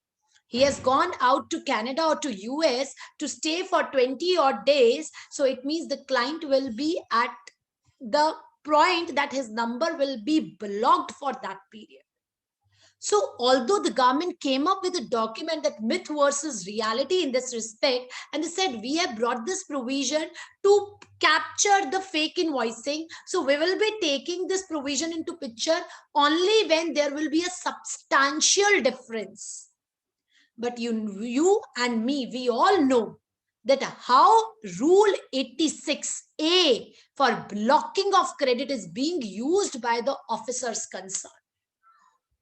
So as of now, what it is, if my client comes to me and says that my credit is not reflecting in 2A or 2B, because from 1st January 2021, Rule 2B, the Form 2B is also in picture.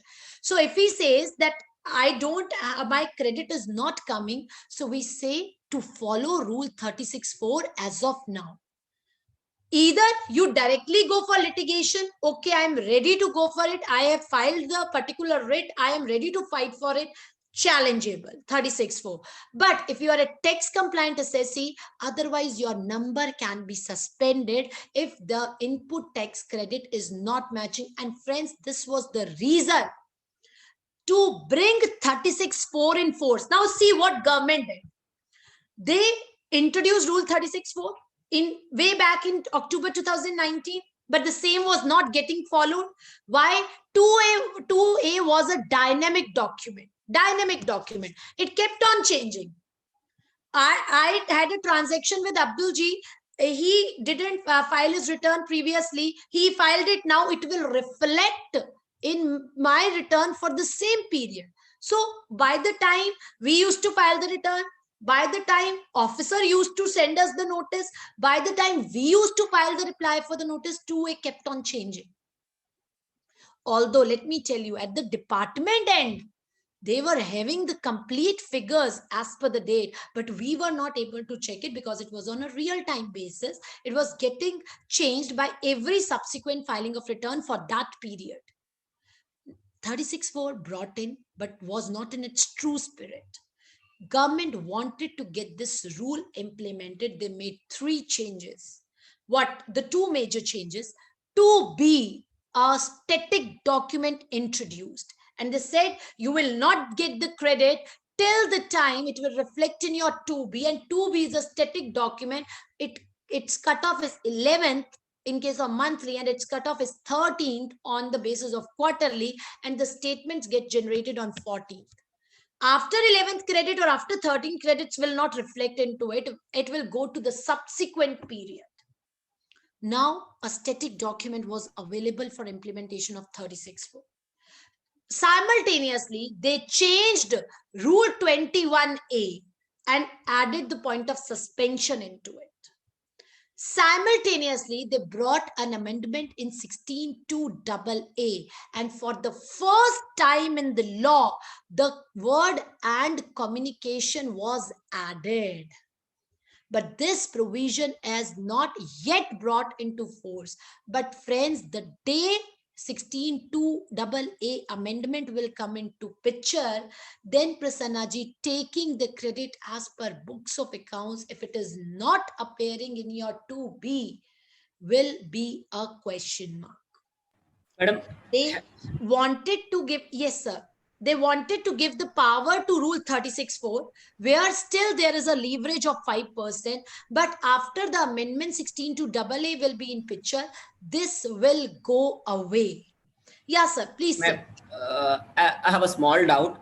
Madam, even prior to the amendment on 1st January 2021, what we are, I mean, this is a practical issue, not as per the books. What we are facing is that even for the financial year 17-18, whenever there is an audit by the department that is known to everyone, they are forcing us to reconcile between 2A and books of accounts. And in case we simply state that since it is not in the act, we are not doing, they simply add the difference and raise a demand accordingly. So sometimes what happens is that if the figure is big and if the client is well off, then there is a chance for litigation. But many a times what we have observed is the amount that is being added back or the demand is involved is much less than the cost of litigation. I got your point, sir. That is why I specifically highlighted the point here. Let me come to that. See, what the department approach is going on. You talk about AARs now. I never rely on AARs because those are, many a times, those are pro-revenue and not as per the condition of the law. I initially said that 99%. Voice is breaking, madam. Wait. Sir, speaker's voice is very clear. Maybe due to the bandwidth, it is some people are getting with breaking. Yeah, so my signal strength is full, 5 on 5. So. Yes, madam. Please continue, madam. Yes, madam. Your audio is clear for only for some people. They may be getting due to bandwidth, low bandwidth of network. Most of the members are clearly listening to you. No problem. Okay, sir. Okay. Friend, who asked the question? What's your name? I could not see you on the picture, actually. Who asked the question just? It's Abdul, madam. Okay, right. Abdul ji, the question you raised, I started my deliberation with the same point. That don't think for this point you will be, practically I'm talking about, leave aside, even I am getting the audits done and I know the same problem is being faced. I know that. So now in this case, if you have to fight for this, that at that time Rule 36(4) was not in picture and this was not in picture. But let me tell you, the relief will be available at the higher level only, and at the lower level it is not going there. I know the cost of litigation is of course more than the demand. So sometimes sir, you talk about this point, Abdul ji, I can tell you about such points, even the arrest provisions which they are putting in, the way they are resorting to the summoning, the way they are taking out the statements, the entire mechanism which is followed in GST is not going as per the law. Is not going as per the law. Ashish ji, let me tell you, ITC is a right which is available on the fulfillment of certain conditions. It is your substantial right, but once you fulfill those conditions, after that, it becomes your substantial right. I am coming to the judgment of Arise India. Just wait for a few minutes. I'm just addressing the query of Abdulji. Abdulji, I know this concern that at the practical ground level, we are facing this difficulty. Let the, if you really want to litigate, again, see, litigating or not, the cost of litigation certainly goes up. The genuine credit is getting denied, but you need to fight for it. Law supports who actually fights for it. And this is what the legal provision, you furnish all the replies in your, all the provisions in your written replies, and let the officer pass the order. But at the same time, if you feel that the cost of litigation is there, so these points need to be addressed at the higher levels. A number of representations have been passed. I myself have been deliberating on the platforms of NASIN to various officers concerned and various other members of the departmental teams. So we time and again have been putting a point that the input tax credit was not there in picture by virtue of 2A at that point of time, and this is what needs to be explained, right? So I can right now share it with you here the legal position. Always, whenever you furnish the replies, furnish the complete replies with all your supporting, so that in case you move further, so you have the proper replies being furnished. Sir, paying under protest, that is your right, Murlidhar ji. But every time paying under protest and then not filing, not going, not litigating on it is not a right concern. What Abdulji's question was that because cost of litigation for small taxpayers is very high as compared to the benefit of that, so that gives a point to it. Even if you are paying under protest, you have to, although right of protest is not directly under GST, but it's the right which is normally available to the person concerned. So you can resort to tax under protest, but until or unless you go into litigation, that will be of no use. And Abdulji, what you do in the practically also, they are not matching bill to bill in the departmental audits. What they are doing, they are picking a proper figure. You furnish your reply that all the bills are available, and then see how the officer responds, and the order must be a speaking order, right? Chaliye. Now, friends, इसी point को, I am just continuing what Abdulji said and what was asked by Ashish ji. I'm continuing that point.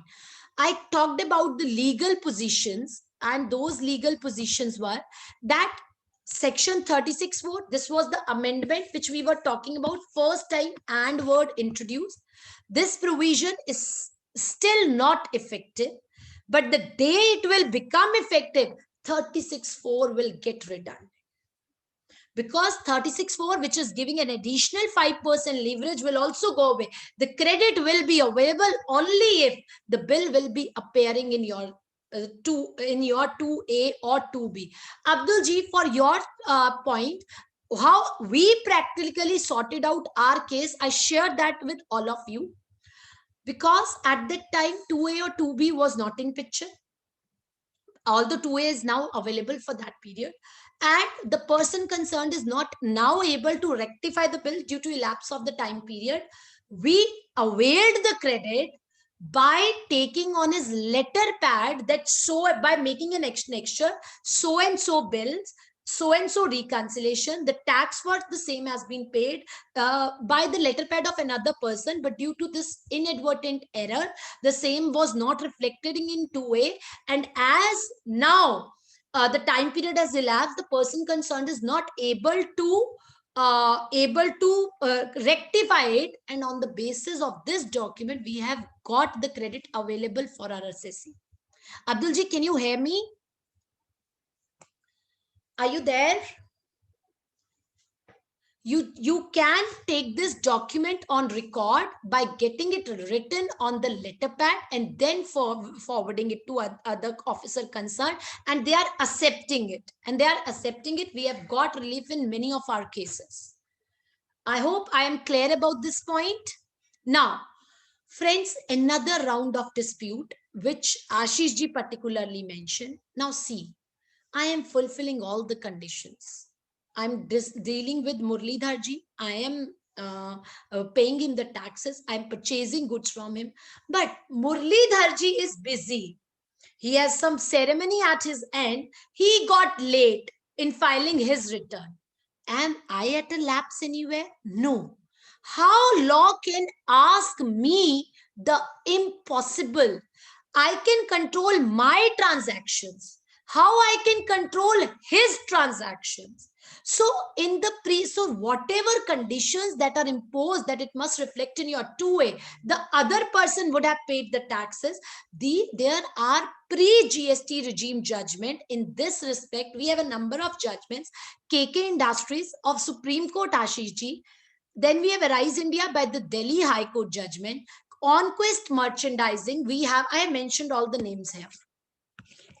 On-Quest Merchandising by Delhi High Court and Gherulal Balchan judgment by Punjab and Haryana High Court. These are all pre-GST regime judgment where the buyer was given the relief. That, okay, even if the same is not reflecting in a particular document, you cannot ask me to do the impossible. I have done my part. Many litigation in GST in this respect are pending. You are denying me ITC depending upon the activity of the seller. In this also, in the post-GST regime judgment, we have got the case of DY Beethel. Friends, never judge a judgment, never read a judgment merely by its title. Many of us have been mentioning this. Okay, the credit is now available. DY Beethel talks about many WhatsApp messages flew the credit. Please read the content of the judgment properly. In the judgment of DY Beethel, which came from Honorable Madras High Court, the issue was, I'm just explaining you the issue once through this diagrammatic presentation. What it was, this was a purchaser, which was the Beethel, and there were two sellers. There was seller Charles and Shanti. Beethel purchased the goods, made the payment through the proper banking channel. Charles Shanti did not pay the taxes. Now, when Charles Shanti did not pay the taxes, the department proceeded against Beethel for the recovery of ITC. That look, section 16(2) condition is not fulfilled, and as a result you are required to pay back that input tax credit. Now in this case, Madras High Court has came up with the issue that first, sir, they didn't mention that the amount cannot be recovered from the purchaser. Beethel raised an objection that when I have made the payment to the seller has not been interrogated, the seller has not been questioned, there is no proceeding going against the seller, there is no action being brought by the department against the seller, his number is not logged, nothing action has been taken against him. How you can directly proceed against me? So the Madras High Court in this case mentioned the department must first initiate action towards the seller. They mention the amount is recoverable from the seller or the buyer. It can be recovered from any of them.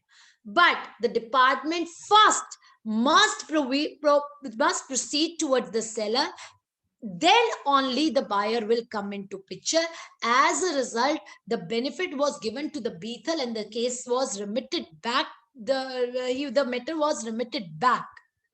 So in case of DY Beethel, some amount of relief was provided to the purchasing dealers that, okay, the purchasing dealers will come into picture once there is any proceedings being going on against the seller. So this is one step that we have moved in this direction.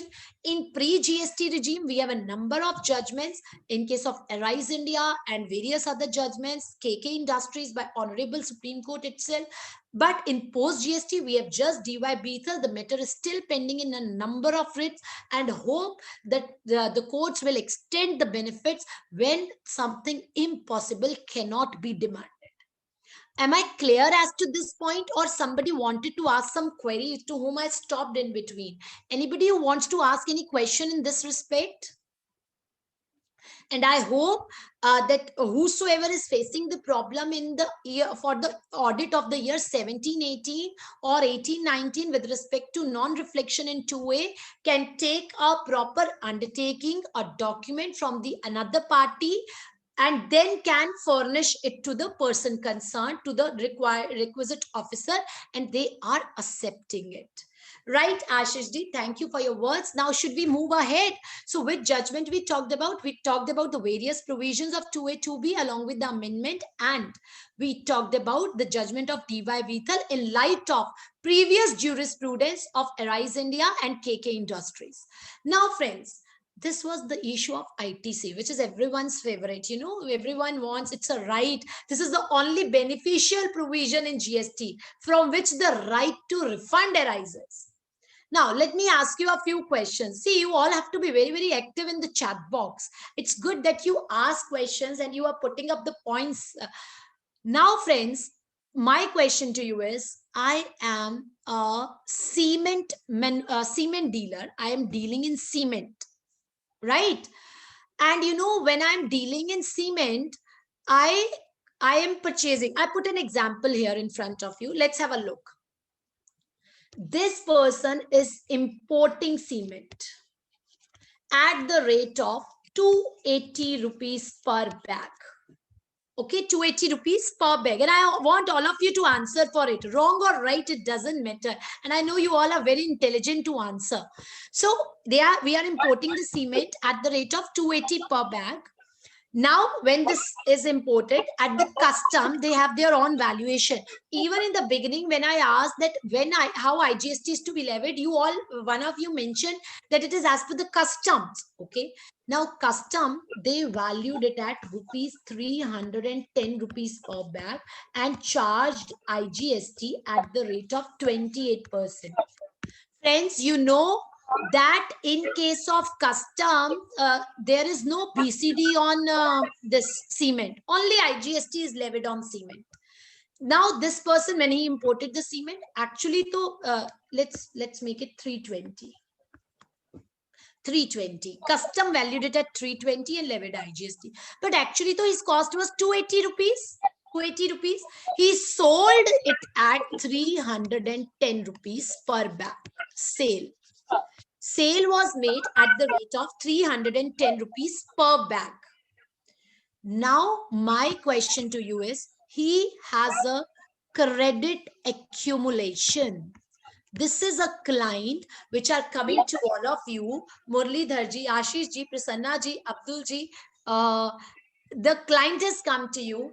Now tell me, is he eligible for, he has a huge credit.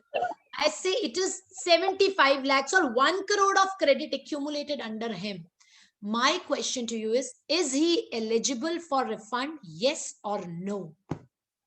Is he eligible for refund? Yes or no?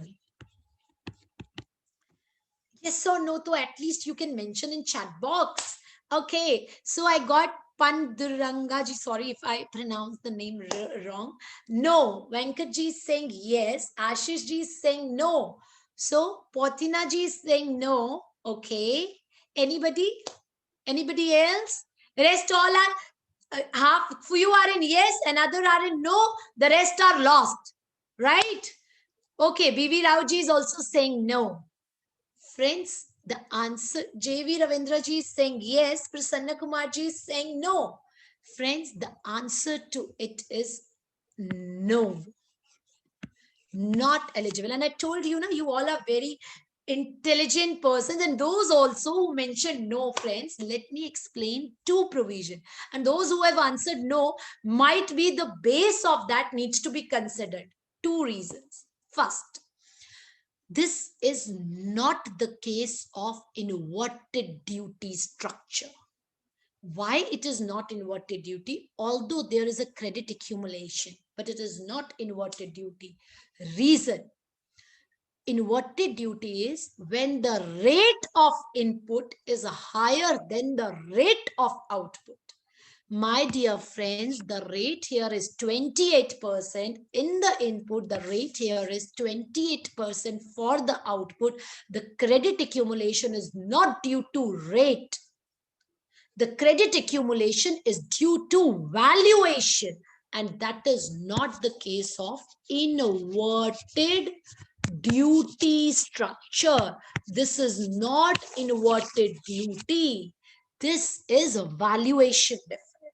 As a result, this case, by virtue of the act, is not to be considered, not eligible for refund. Now, you see the anomaly of law. Abhi Abdulji talked about law is saying this, ma'am, okay, but what is happening on the field is different. Now I again point. Then I talked about rule 36.4 is without the act. GST is one nation, one tax, but in true spirit, it is neither a good or simple tax, because the law is different, their implementation is different, the rules are coming different. Now see what? By way of circular 135. Can circular supplement the law?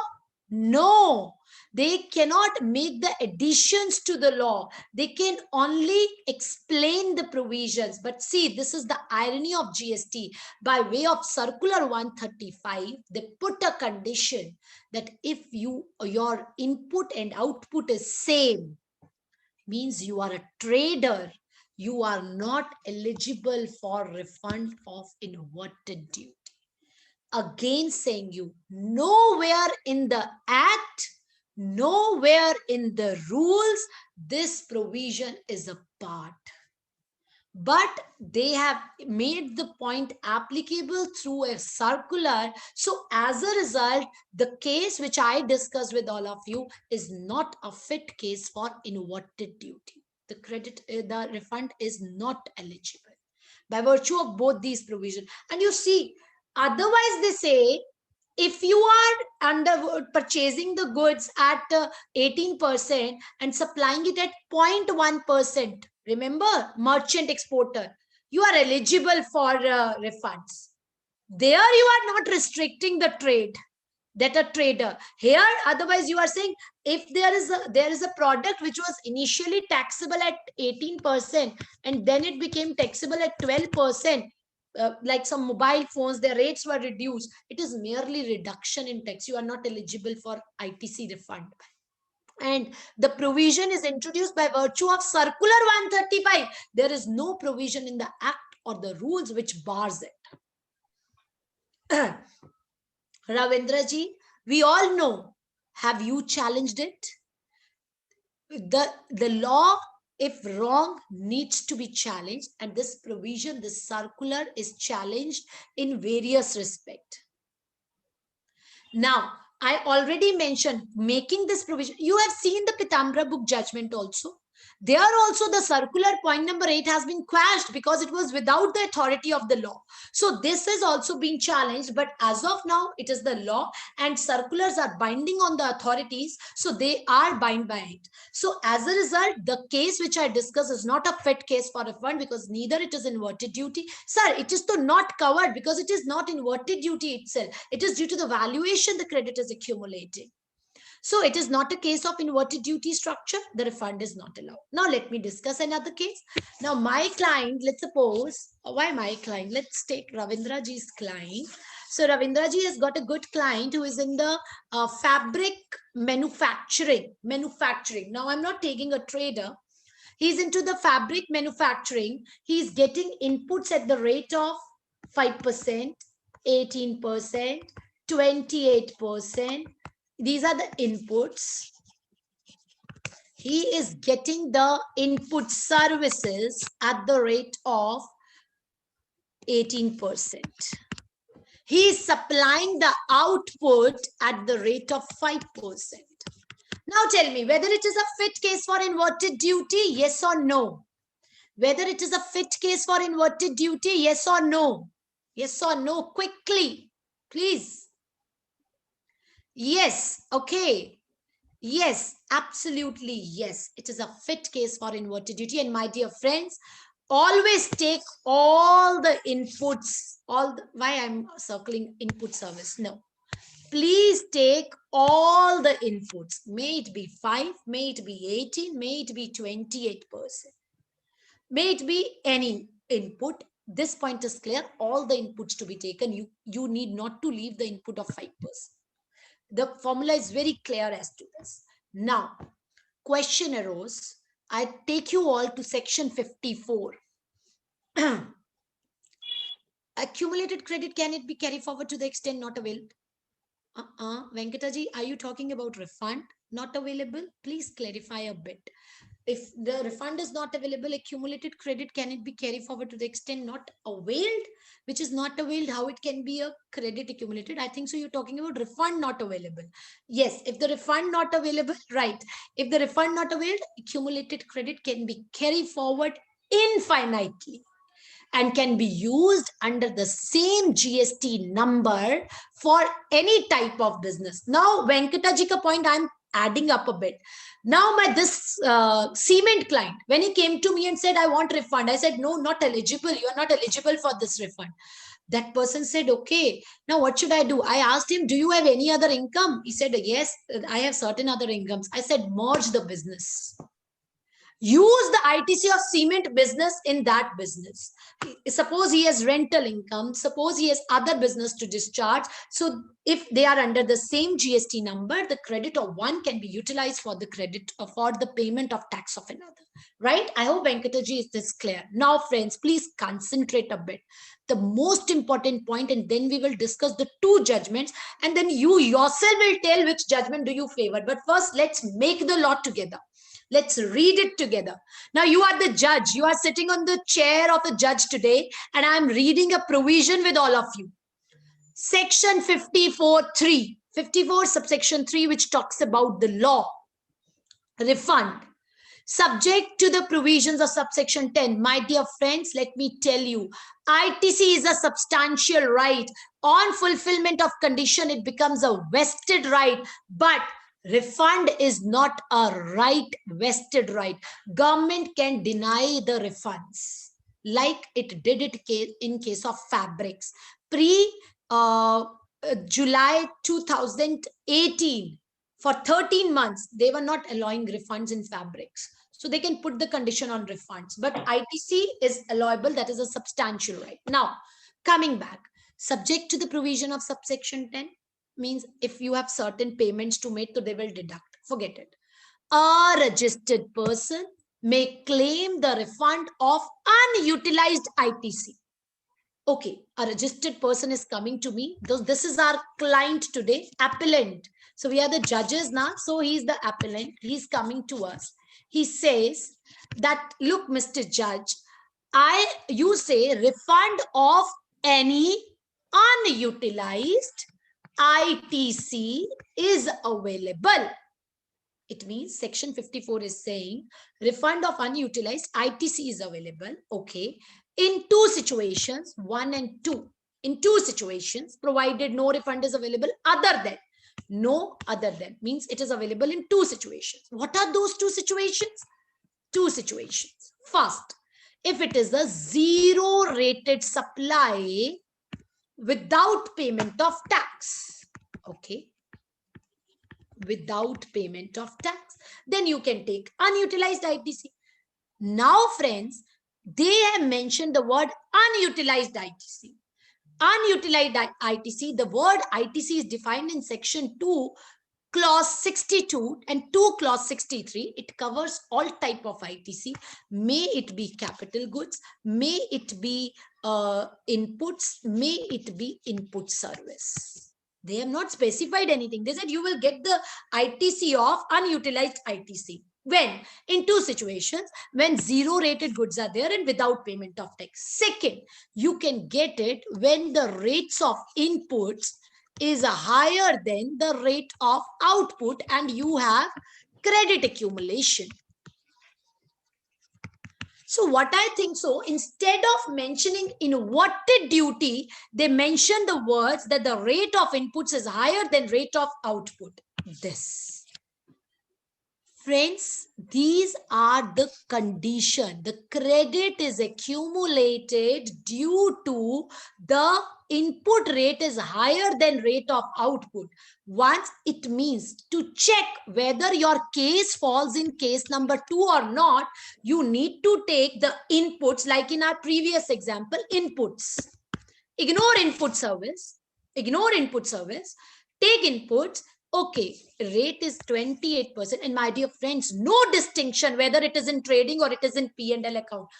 Every input is an input. May it be a stores, may it be a single bill.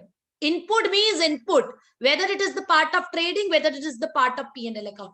28%, yes.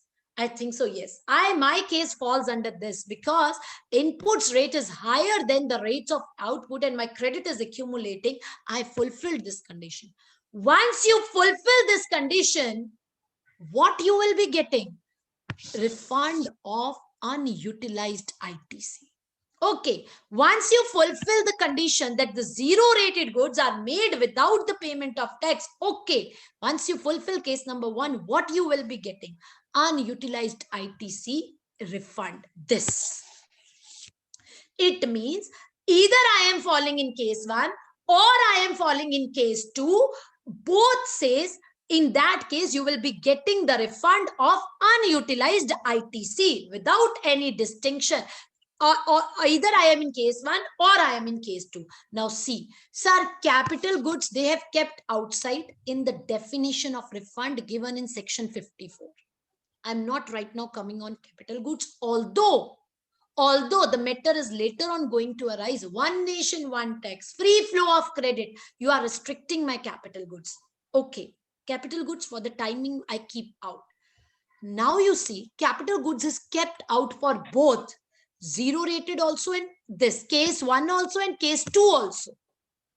But now you see, in zero rated, they are giving the refund of input as well as input services. For the same wording, for the same thing, this says for case number 2, we will not give the refund of input and input service. We will give the refund of only inputs. Please understand the words input used here is for the condition which you are wrongly interpreting. The word here is unutilized ITC. How you can make the distinction in case number 1 and case number 2? Are you all getting the concept what I'm trying to highlight? There is either you fall in case number 1 or you fall in case number 2, you will be getting the refund of unutilized ITC. ITC includes the refund of input as well as input service. But in case number 1, they are giving us the refund of input service, input and input service both. But in case number 2, they are giving us just the refund of inputs only. It means this case, according to all of you, is a fit case for inverted duty. I also say it's a fit case, but yet when you will file the refund application, you will ignore these input services and you will take only inputs in your net ITC. And you know, sir, my client is at huge loss. Your appellant is at huge loss, my lord. Reason, he is having good amount of job work being done. He is spending job work or whatsoever. The clothes job work is at 5%. Let it be. There are other services which is availing at 18%. He has a huge machinery repair which is at 18%, and such other services which he is taking at 18%. He is at a loss. He is at a loss. Now, in this case, when he is at a loss, the question went to the court and we got 2 judgments. First, we got the judgment of VKC footwear, entirely relying on the pleadings that, listen, the word mentioned there is unutilized input tax credit. And when it is unutilized input tax credit, it is available in both the situations. And hence, the rule 89.5, which is restricting the refund of input services, is not a correct rule. It is an ultra vires rules, and the credit must be available. And this is what the position of law is. However, we got a reverse judgment by the Honorable Madras High Court in TVL Transtrol FCON's joint venture, where it was held that it is not the infringement of Article 14, because these are two separate situations. Rule 89.5 is valid. But friends, please understand the word. Their word is unutilized ITC. These cases were listed for hearing before the Honorable Supreme Court on 28th of April 2021. But due to COVID, the hearing could not be taken up and the matter is still pending. Practically, I am telling you, if you are applying the refund application, the refund of input services in case of inverted duty is not available. Prasanna Kumarji, if your question is, if the refunds is not reflected in two-way, then also refunds are stopped. Yes. That is also through the circular 135 only, that put a condition that if the invoice is not reflecting, they will not be giving you the refund. If they upload now, can we get the balance refund? Prasanna Kumarji, in this, there is an issue, because practically on the portal, you can file 1 month application only once. And if you have already filed that application, it will not open the window second time. So either you have to litigate for your right to get the balance refund, and in that case, certain times the window has been allowed otherwise through the manual intervention or applied in others category. But Prasanna Kumarji, if you will directly apply in an others category, it is very difficult that the officer will sanction that refund, because other category is mentioned for some other purposes. So you have to fight for it. Otherwise, there is a loss. Abdullah ji, you can please ask your question if it is related to the current topic. Please, sir. Hello. Ji. Ma'am, I had an apprehension. Earlier you stated that huge refunds are being blocked because the words used in inverted tax structure is only with regard to inputs and not input services. Sir, I said that legally, if we read the position, unutilized input tax credit is the word which is mentioned in proviso to section 54(3). And if you are giving it under zero rated supplies, both input and input service, the same should be applied under inverted duty also. And this is what the favorable judgment of VKC also mentioned. Yes. But yes. department is not giving the refunds of input services. Ji. And ma'am, I have actually capital goods on which there is a huge input. Again, for that, I'm not getting any refund. So the only alternative is go approach High Court. Or yes, sir. Only because capital goods. So if you check explanation to section 54, sir, there itself it is written that the capital goods are not covered. It is only input and input service. Please read explanation to section 54. So I tell you, once this input service matter gets sorted out, the question of capital goods is also going to arise. But that's at a subsequent position. Abhi to whatever input is, your refunds are blocked in capital goods, you cannot get in cash. However, the ITC of the capital goods can be carried forward infinitely. Or if you think that that is of no use, because my client also had a huge amount of input tax credit, around 3 crores, because he imported some machinery from outside India. So what we did, we added it to the cost and took the depreciation on it, because it was not going to be allowable. Anyhow, you have a good case. If the amount involved is used, for same, the High Court can be approached for. Abdullah ji, are you able to hear?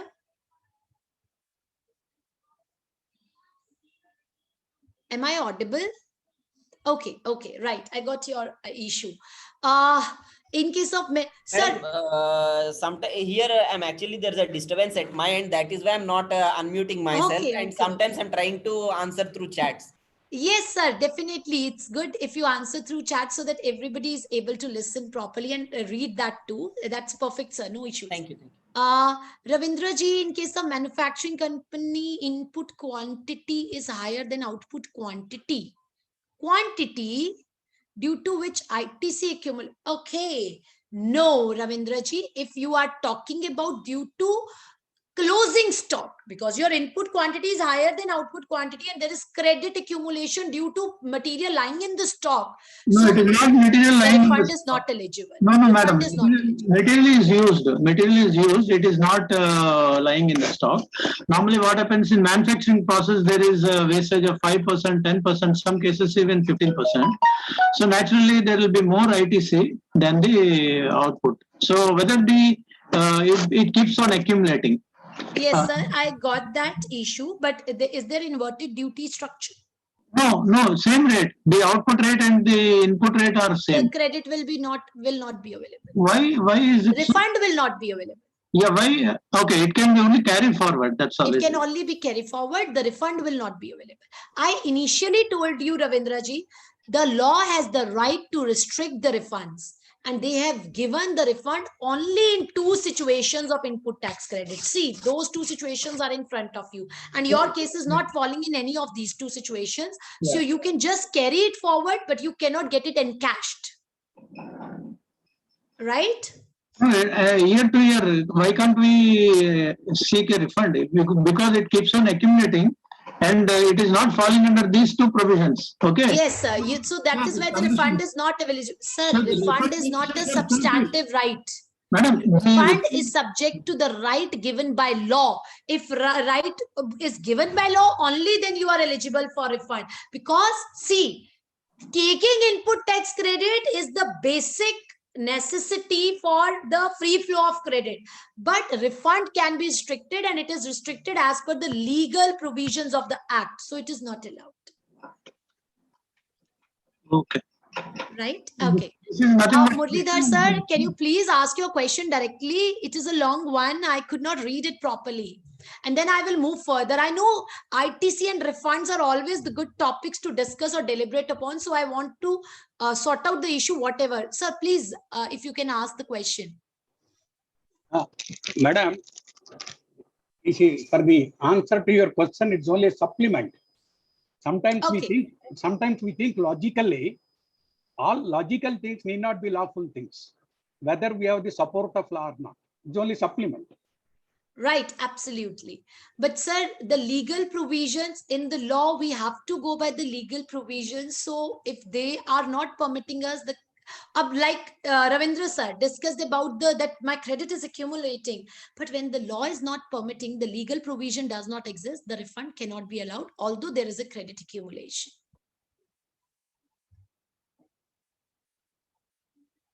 Right, Muralidhar sir, you can please continue. I think so. Either he has lost the connection or what. Okay.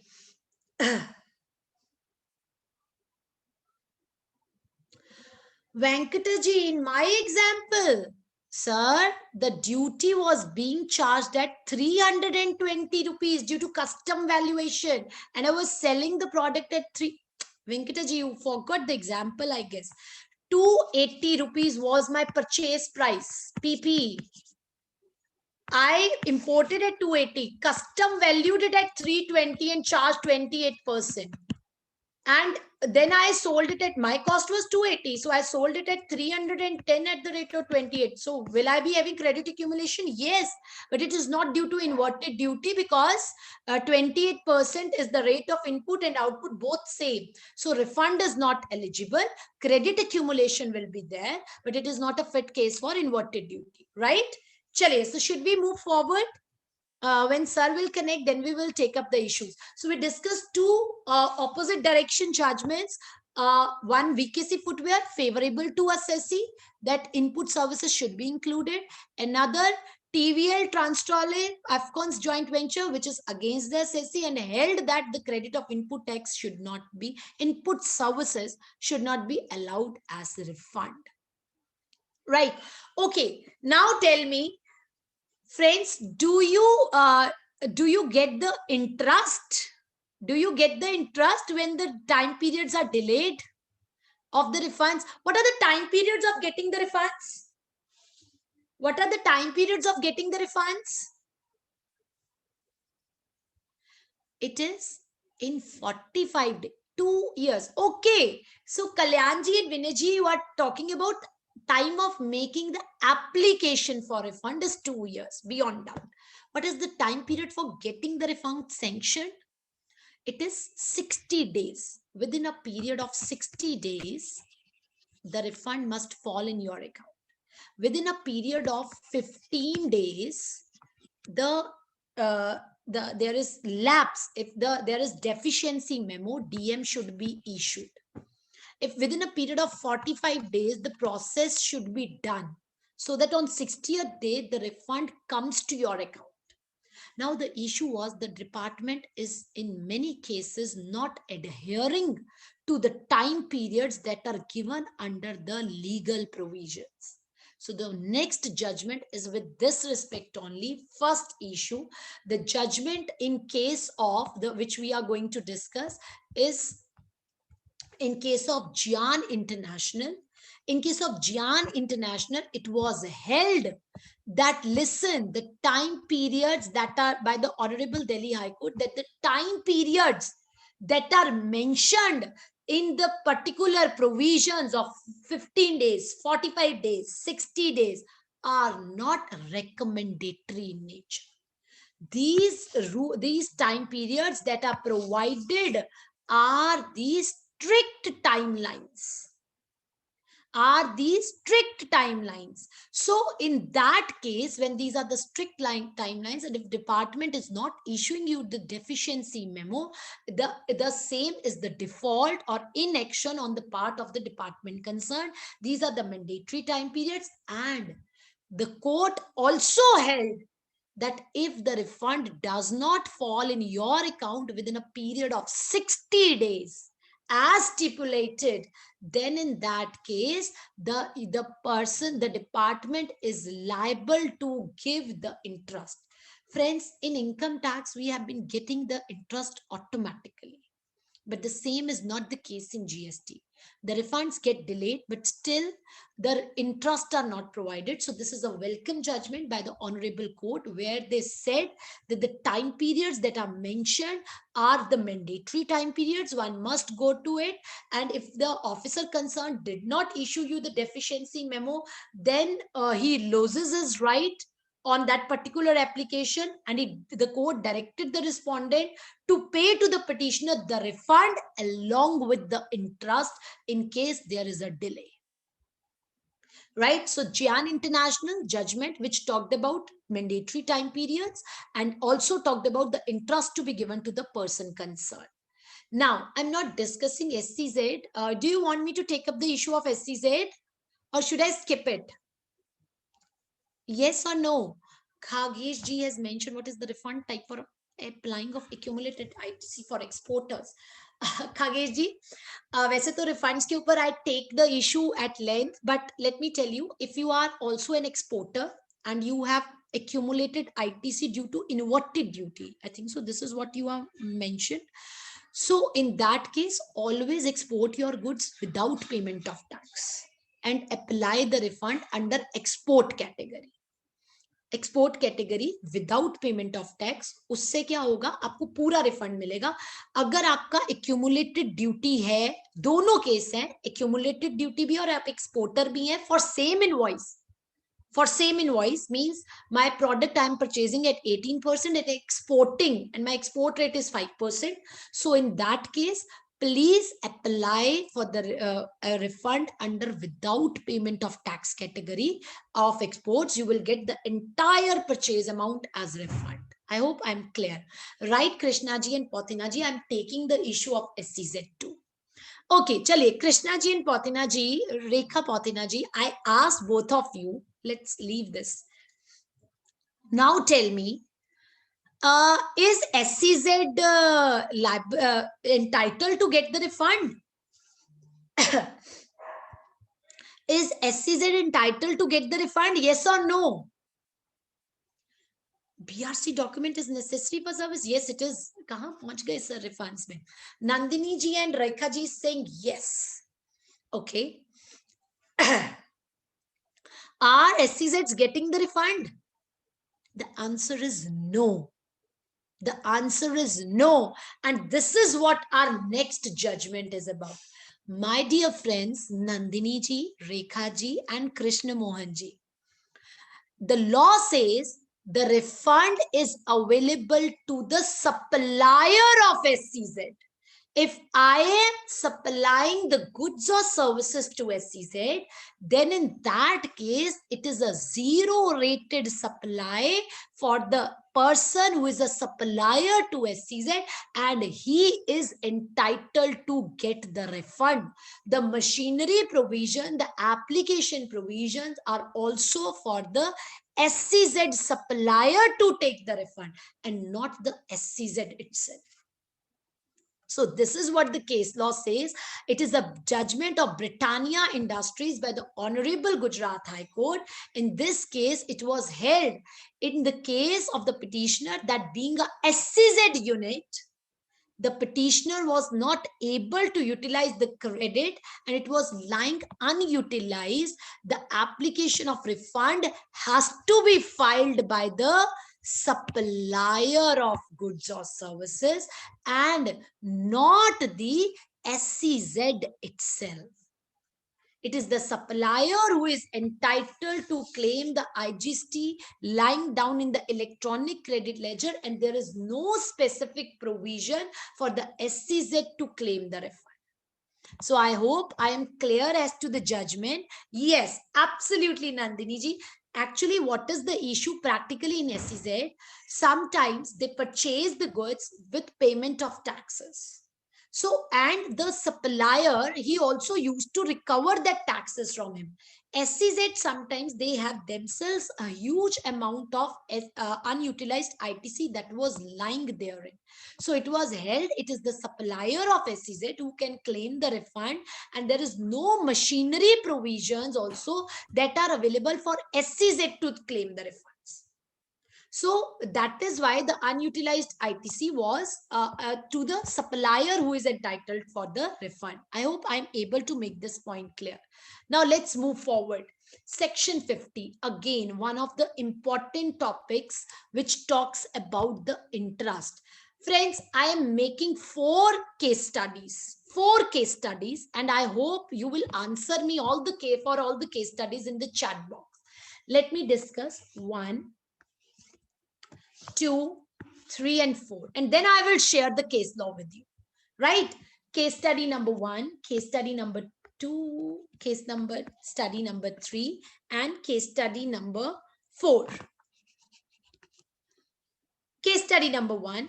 Let's suppose in the month of January. Wait, let me make it smaller. In the month of January 2021, your client comes to you and says that he didn't come on 20th of February. 20th February was the due date, but on 26th of February, he came to you for filing of return. 6 days delay. 6 days delay. His output was 1 lakh. Friends, you know, section 50 is itself a chapter. It has so many provisions that we can deliberate or discuss this section 50 for hours. But still, I'm trying to make it in the form of 4 case studies, discussing only the proviso of this section. Right? Okay. First of all, you all tell me, is rate of 24% in picture as of now? Yes or no? Is the rate of 24% is in picture as of now or no? Okay, Vinaji is saying no. Yes, the answer is no to it. Reason, 50 subsection 3. Friends, itne sare points hai na, there are so many points in this section. 50 subsection 3 talks about the mechanism which has never come into picture, GSTR 2. When GSTR 2 is not in picture, the rate specified there in 24% is not in picture. So if any department personnel says you about interest of 24%, not applicable as of now. Second, now should I bring a anomaly in front of you first? Would you like to see?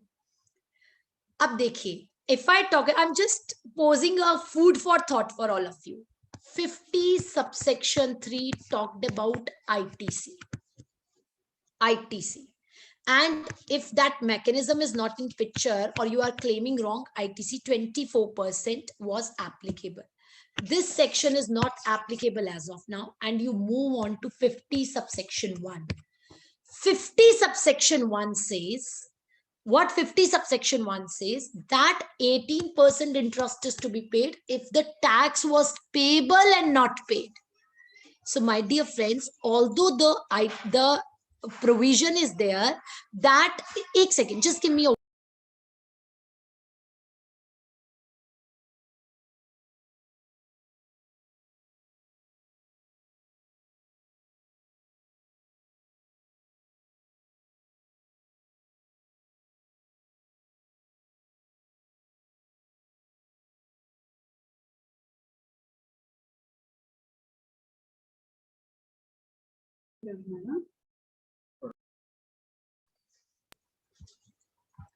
right. So where was I? I said, sir, I just took a while in between. Okay. Now, friends, if I talk about 50, just can I have a glass of water? Just 1 second.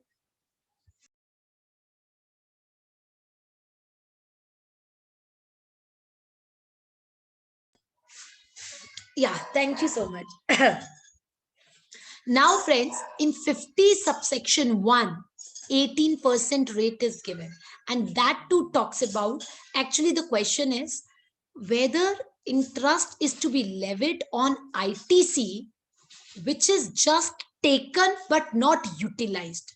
So in this situation, department says that the word there is or, taken or utilized. But section 50 subsection 1 comes to your rescue.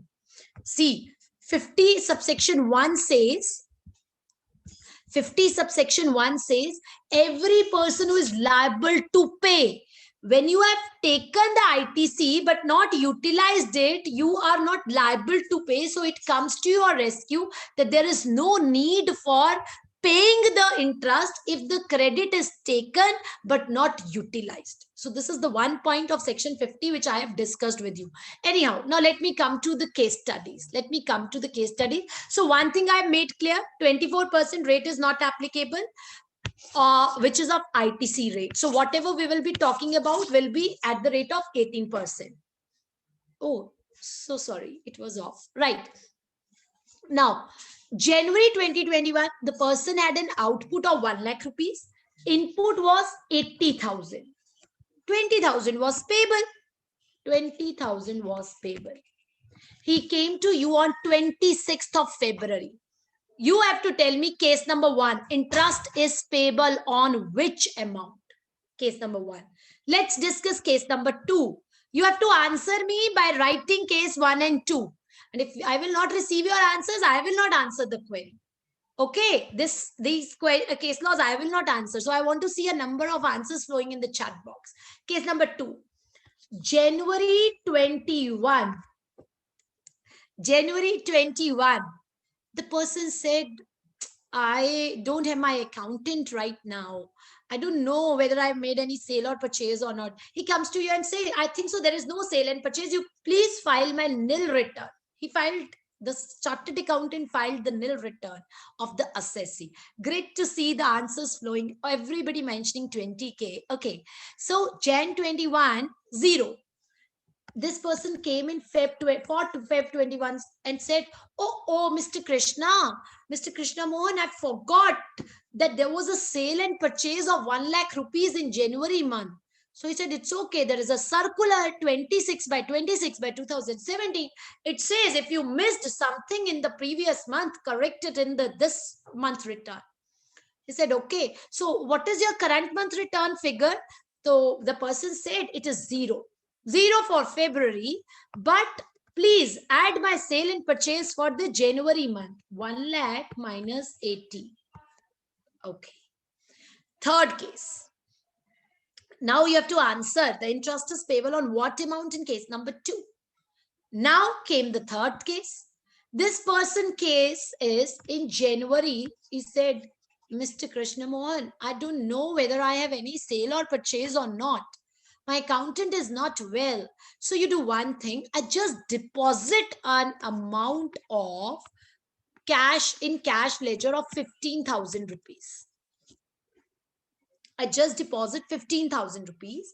And in the month of February, or leave February, I just deposit 15,000. Then he came on 26th of March. You file my return and there is an output liability of 20,000. Likewise, 1 lakh minus 20. Now interest is payable on what amount? In January, he deposited 15,000 in the cash ledger. On 26th March, he came and liability was 20,000. He filed the January return. Interest is payable on what amount? Case number 4. January, the person didn't file the return. Nothing done. He didn't file the return.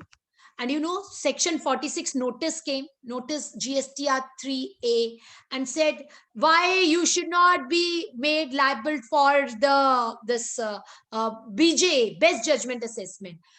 On 26th of March, he received the notice, and on 28th of March, he filed the return 1 lakh minus 80,000. Give me the answer for all the cases. Vinayji, I received all your answers mentioning 20, 20, 20. Okay, now let me answer you. So only these are the persons who will be answering. Only these are the persons. Chaliye, I answer you now. Friends, case number 1, you all were correct in saying 20,000. Absolutely right. In case number 2, none of you answered the correctly, mentioning 1 lakh. Why so? Let's read the proviso with me once. Provided that interest on tax payable in respect of, listen carefully, in respect of supplies made during a tax period, period was January, made during a tax period, and plus declared in the return for the said furnished period furnished after due date. The return should also be of the same period, means January. So in first case, my dear friends, January return was delayed, filed on 26 Feb, condition of proviso was met out, return of the same during supplies made during a tax period and declared in the return for the said tax period. That was fulfilled. So as a result, 20,000. But in case number 2, the direct benefit of proviso is not available. You have to litigate if you want to take the benefit of the proviso, because the proviso is mentioning supplies of the tax period and declared the return. And friends, when you are going for departmental audits, there also you are facing the same problem.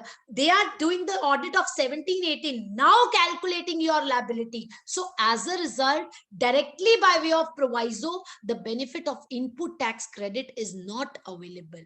As a result, case number 2, 1 lakh. I'm not saying it will never be available.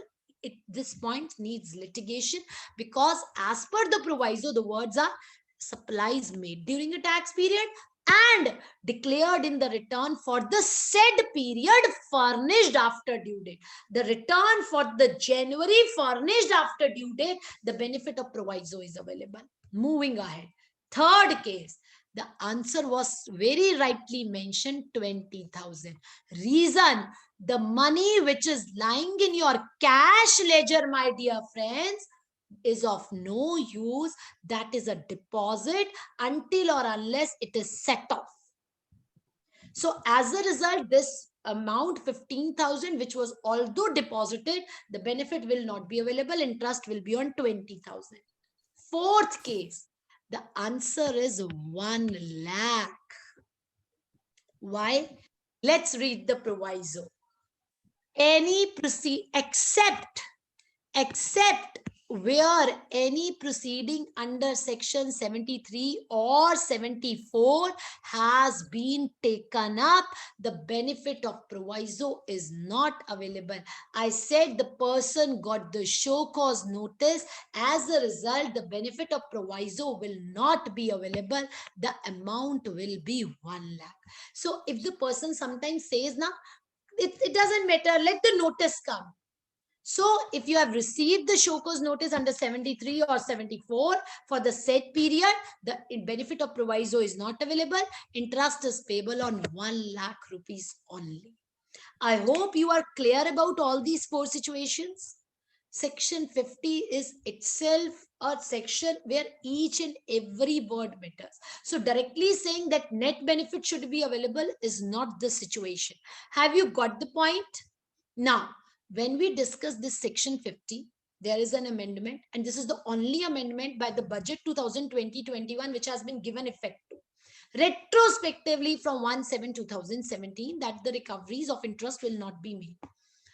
These are the cases which I discussed with you, are already mentioned. Now, friends, what is the judgment which I wanted to highlight for section 50? You remember, all of you got the notices that interest is payable. So and so, your interest is payable. What happens? The department took the preview of section 75(12). In section 75(12) says non-obstante clause to 73-74 means whatever is written in 73 or 74 will not be followed. Will not be followed. What does it mean? You will not get any show cause notice. Okay, I will not get any show cause notice, and whatever is your unpaid amount, friends, please understand, whatever amount you are declaring in your 3B is your self-assessment tax. Department, if makes any addition, they are liable to give you show cause notice. But when department is not giving any is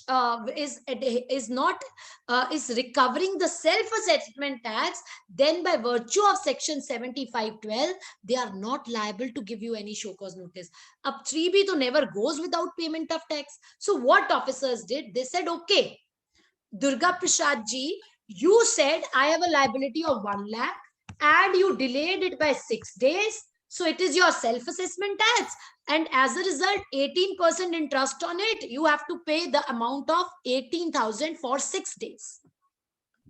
The question went to the Honorable Court, and the Karnataka Court, High Court, in case of LC infra projects, came up with the issue that, listen, Durga Prasad ji has not declared that this is my tax, and he has declared only tax, not the interest. You cannot make the recovery of this interest without issuing a show cause notice. The show cause notice is not to be issued. This perception is misconceived.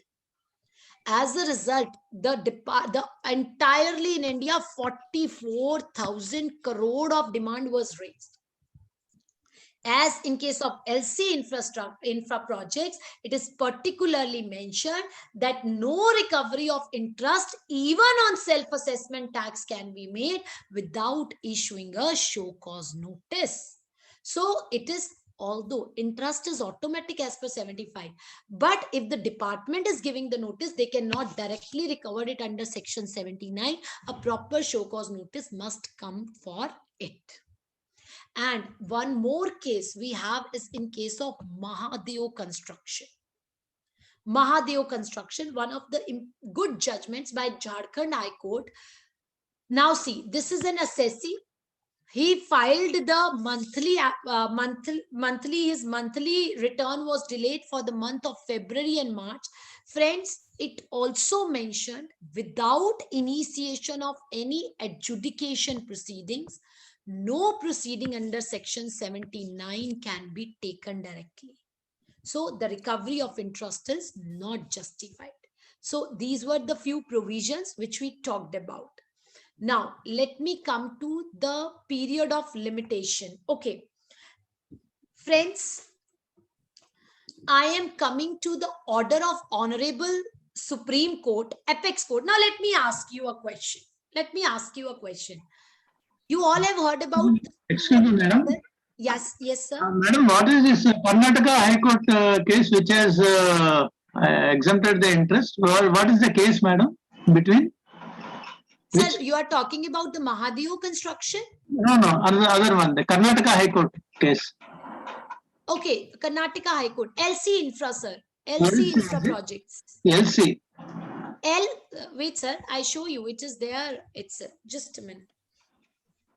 I just would like to see the. Sure. Sir, I will be sharing this PPT with you. Don't worry. Okay. So you need not to note down. See, this is LC Infra Projects. It is 116 taxman.com 205 Karnataka High Court judgment. Okay. Thank you very much. Okay. Okay. But otherwise, this PPT is for all of you and it will be shared with you. Okay. Now, friends, let me come to the page. Okay, let me ask you first. Quickly karenge thoda sa. You all know about the Honorable Supreme Court Apex Court suo moto order passed, which extended the period of limitation? Yes. So Pandurangaji is saying yes. Okay, we all know. My question to you is, it is applicable on GST, yes or no? So more quickly you will answer. I will also discuss some fake invoicing provisions. And I know all of us have got the notices or summons for one or the other party. So you have to reply me quickly. Okay. He's saying, yes, it is applicable. Others, applicable or not applicable? Or nowhere? Friends, first time by resorting to Article 141 and Article 142. You know what Article 140 says? 141 says, whatever is the order of the Supreme Court is the law of the land. Everybody is bound to follow that. So 142 and 141, the power Supreme Court by resorting to these two articles, suo moto took the cognizance of the situation that the pandemic is going on in the country and the period of limitation needs to be extended. And it's a very, very welcome move. You know, had the Supreme Court not taken this on suo moto basis, there would have been a number of petitions being filed for the same. So it came up with it that, okay, the period of limitation. And my dear friends, he is very right in saying that, yes, it is applicable to GST law. Now, let's see why I am saying so. This is not a judgment. This is an order. So order came in three situations. First, on 23rd of March 2020, when Supreme Court said that, okay, the period of limitation will begin and will end till the further orders. Then when on 8/3/2021, the conditions in the country were normalized, near to normal, they said the period of limitation will end on 15/3/2021.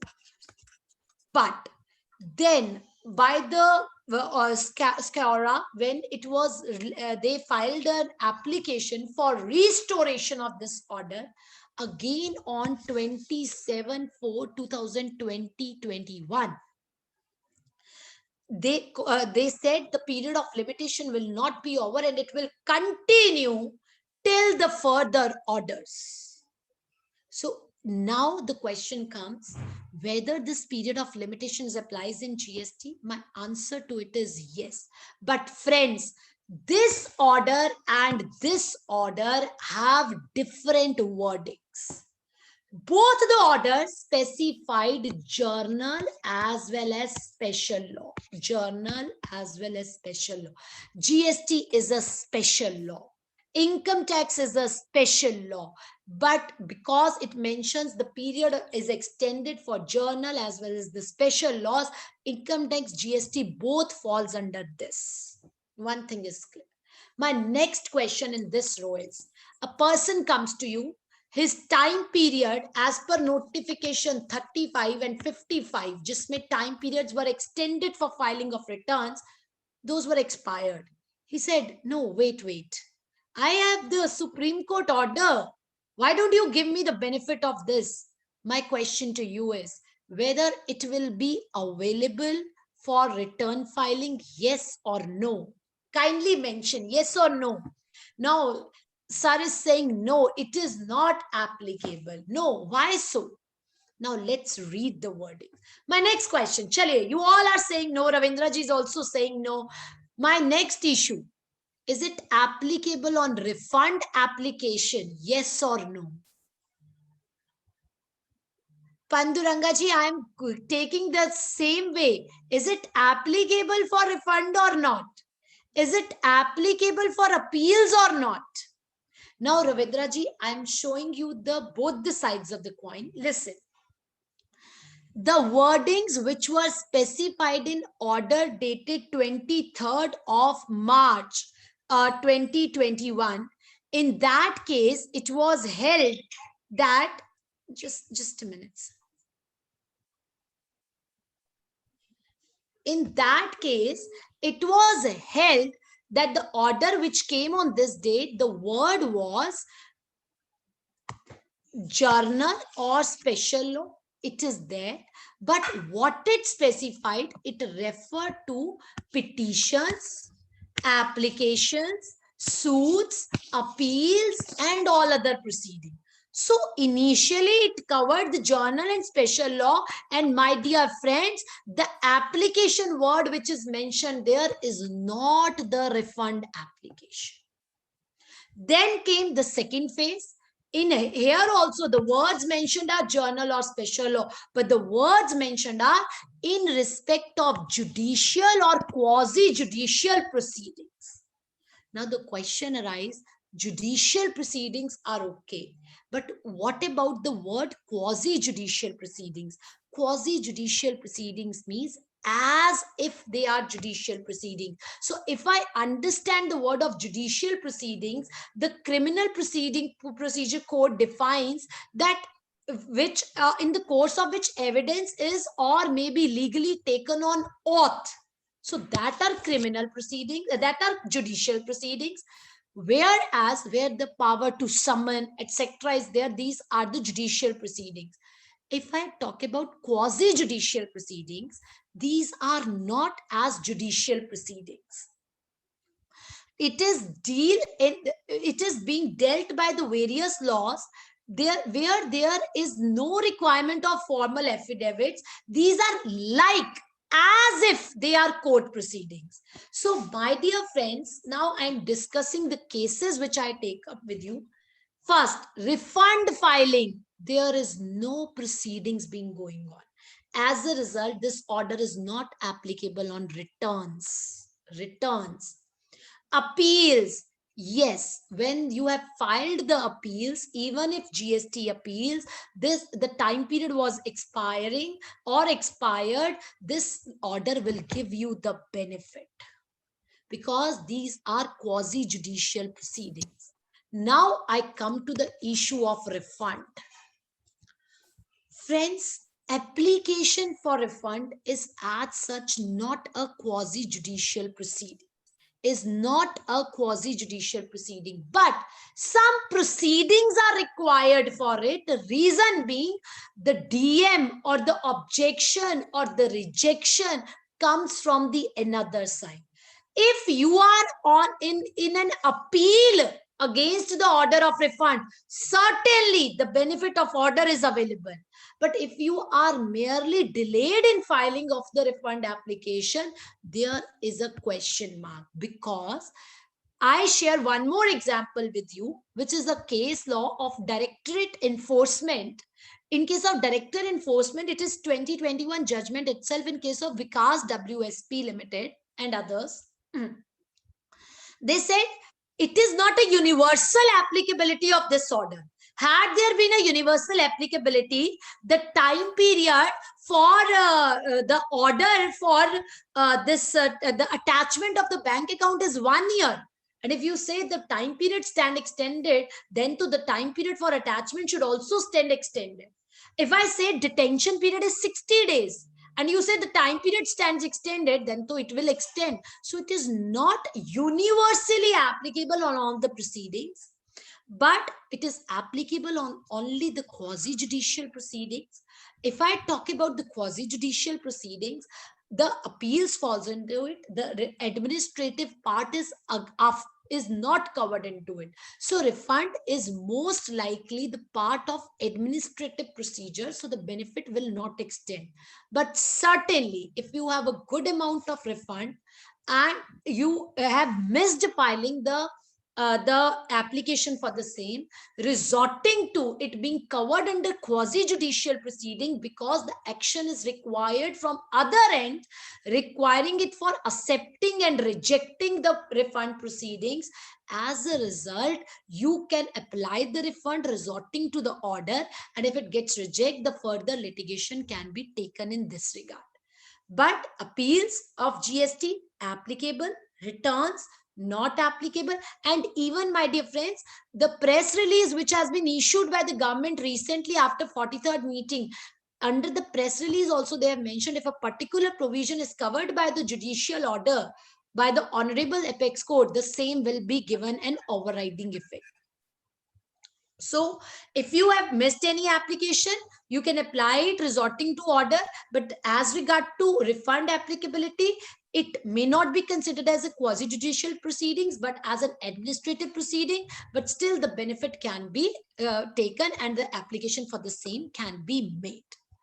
Now, I am going to discuss all the case laws where the provisions of arrest, where the summons, where the notices are coming, and we are falling in the web of all these. Friends, let me discuss the provision first of all in detail. I want answers. The topic is very interesting, but you have to give me the answer for the same. My first question. You get a summon, your client gets a summon, Can you appear? A quick rapid fire round. Fatafat say, either mention yes or no, whatever, but do give the answers. At least I should also feel listening me from 2.5 hours. You must be tired by the time. Okay, no, yes, no, yes. Oh, such a mixture. Okay, so first question is a mixture. So whether you can appear on your client's behalf or not, or whether you are legally allowed to do so or not is a question. Okay, my next question. The party is being summoned. The party says, I don't want to give the statement. Can the party say so? Can the party say so? Now I tell you, let's suppose a client comes to you and asks you an advice. Sir, I have got this notice. Can you appear on my behalf? So you are dicey. Some are saying yes or some are saying no. If the client says, I don't want to go, I don't want to give any statement. Acha ji, wakalatnama. Okay, power of attorney though everywhere is required. Anyhow, I'm not talking about without power of attorney, Venkatji. So if I say that this particular statement I don't want to give, can the person who is being summoned say so? So again, I'm getting no and yes, both the answers. Okay. Now the person who is filing the return, the chartered accountant, the advocate, the counsel, he is there. Can he be summoned? Can he be summoned? Vinayji is saying no. Krishnaji is saying yes. Okay. Now, can the chartered accountant be arrested? The person who is filing the returns? If the main person is found involved in fake invoicing? Next question. Next question. I give a statement that I was indulged in fake invoicing. So I'm getting all the mixed answers, yes or no. I say I was indulged. Can on my basis, my purchaser can be interrogated, investigated, or said that you have also made the bogus purchases blanketly? I am going to give the answers to all these questions. No, yes, no, yes. Good to see all of you active. Now see, friends, let's see the provision and then I will take you to the case laws. There is a supplier. Supplier was already covered by the provisions of section 122. liable to penalty, liable to prosecution under 132, and his property or bank account can be attached owing to section 83. I will come to all the case laws, Ashish ji. Why you worry? Now, I will first of all resort to the legal provision and then we will see to it.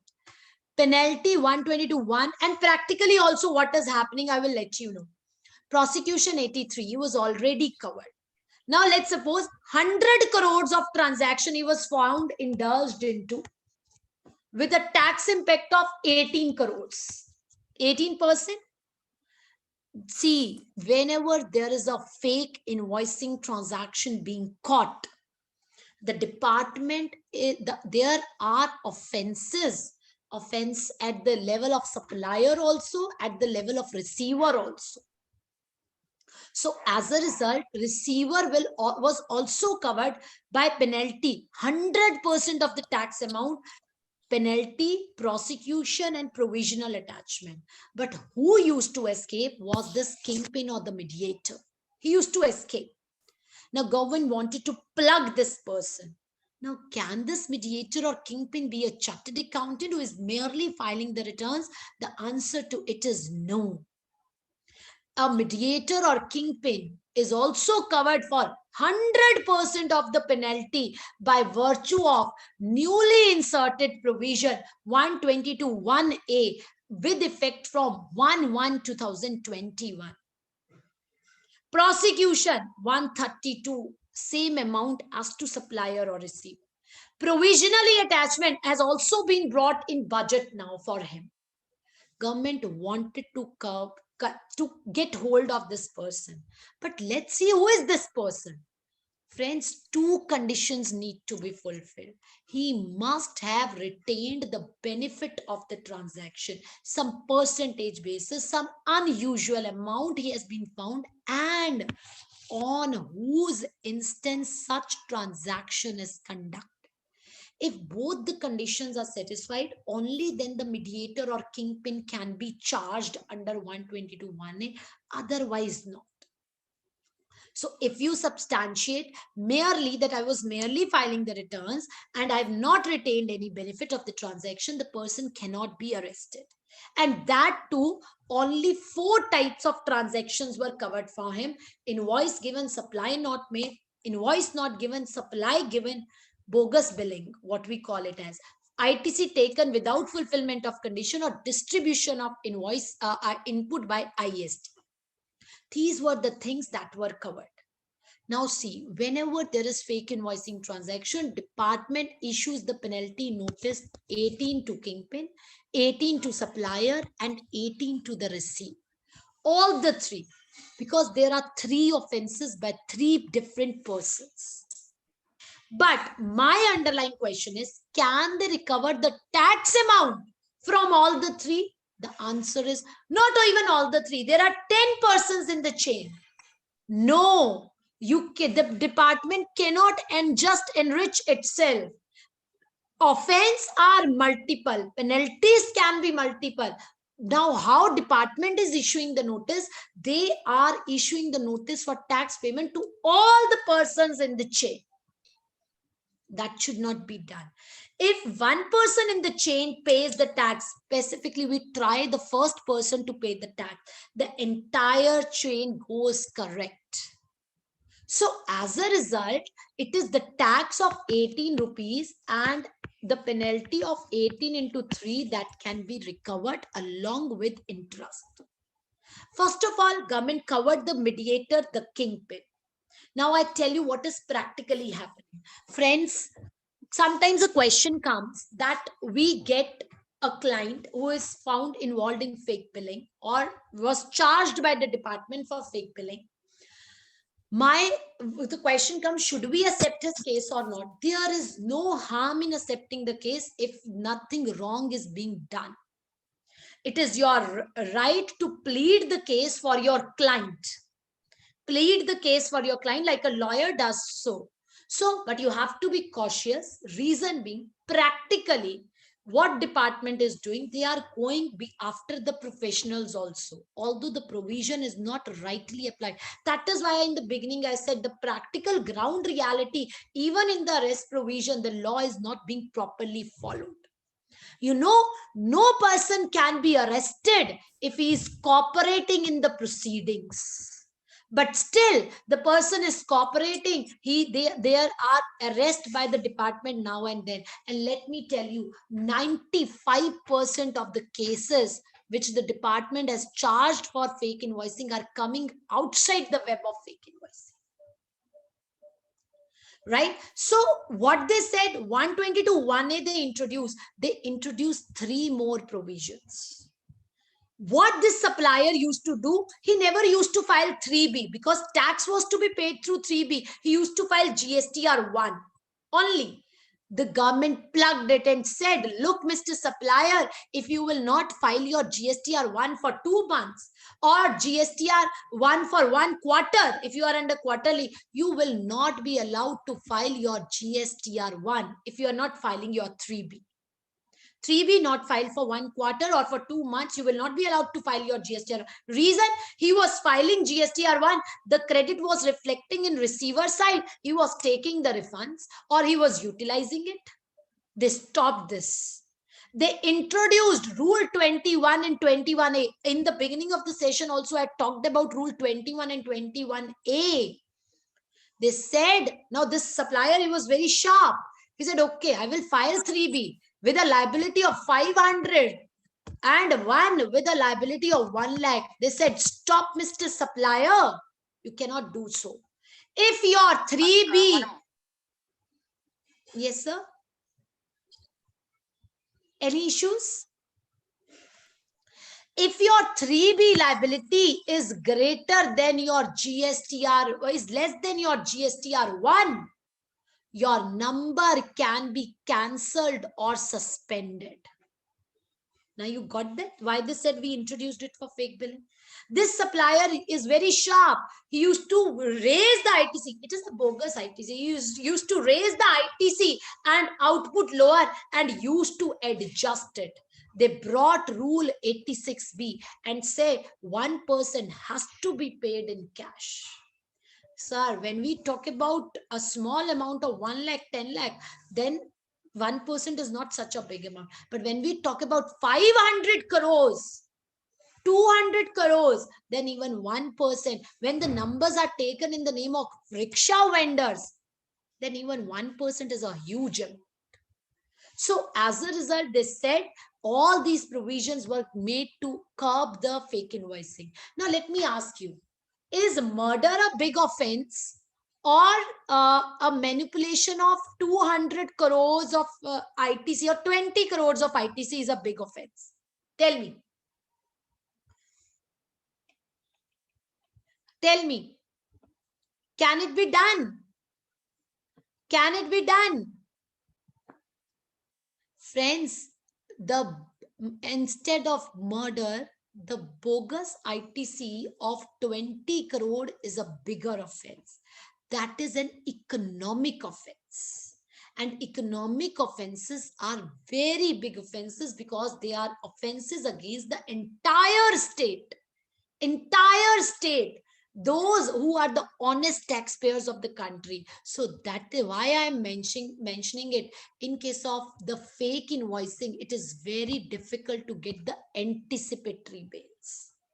Fake invoicing is not defined anywhere. It is an economic offense, but generally the bail is not so easy to get in this case. Whenever, friends, you receive any summon or any notices, please do check the jurisdiction. 90% of the notices or the summons which you receive are not as per the correct jurisdiction, DIN and other legal issues. Many got squashed on the basis of these legal provisions only.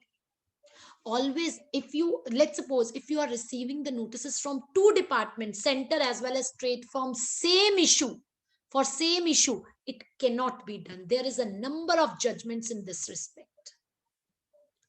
Always check the jurisdiction. Check who is your proper officer. You cannot be put to prejudice by having the multiple assessments by the center as well as the state. Now the question comes, when your client receives the fake invoicing notice, what should we do?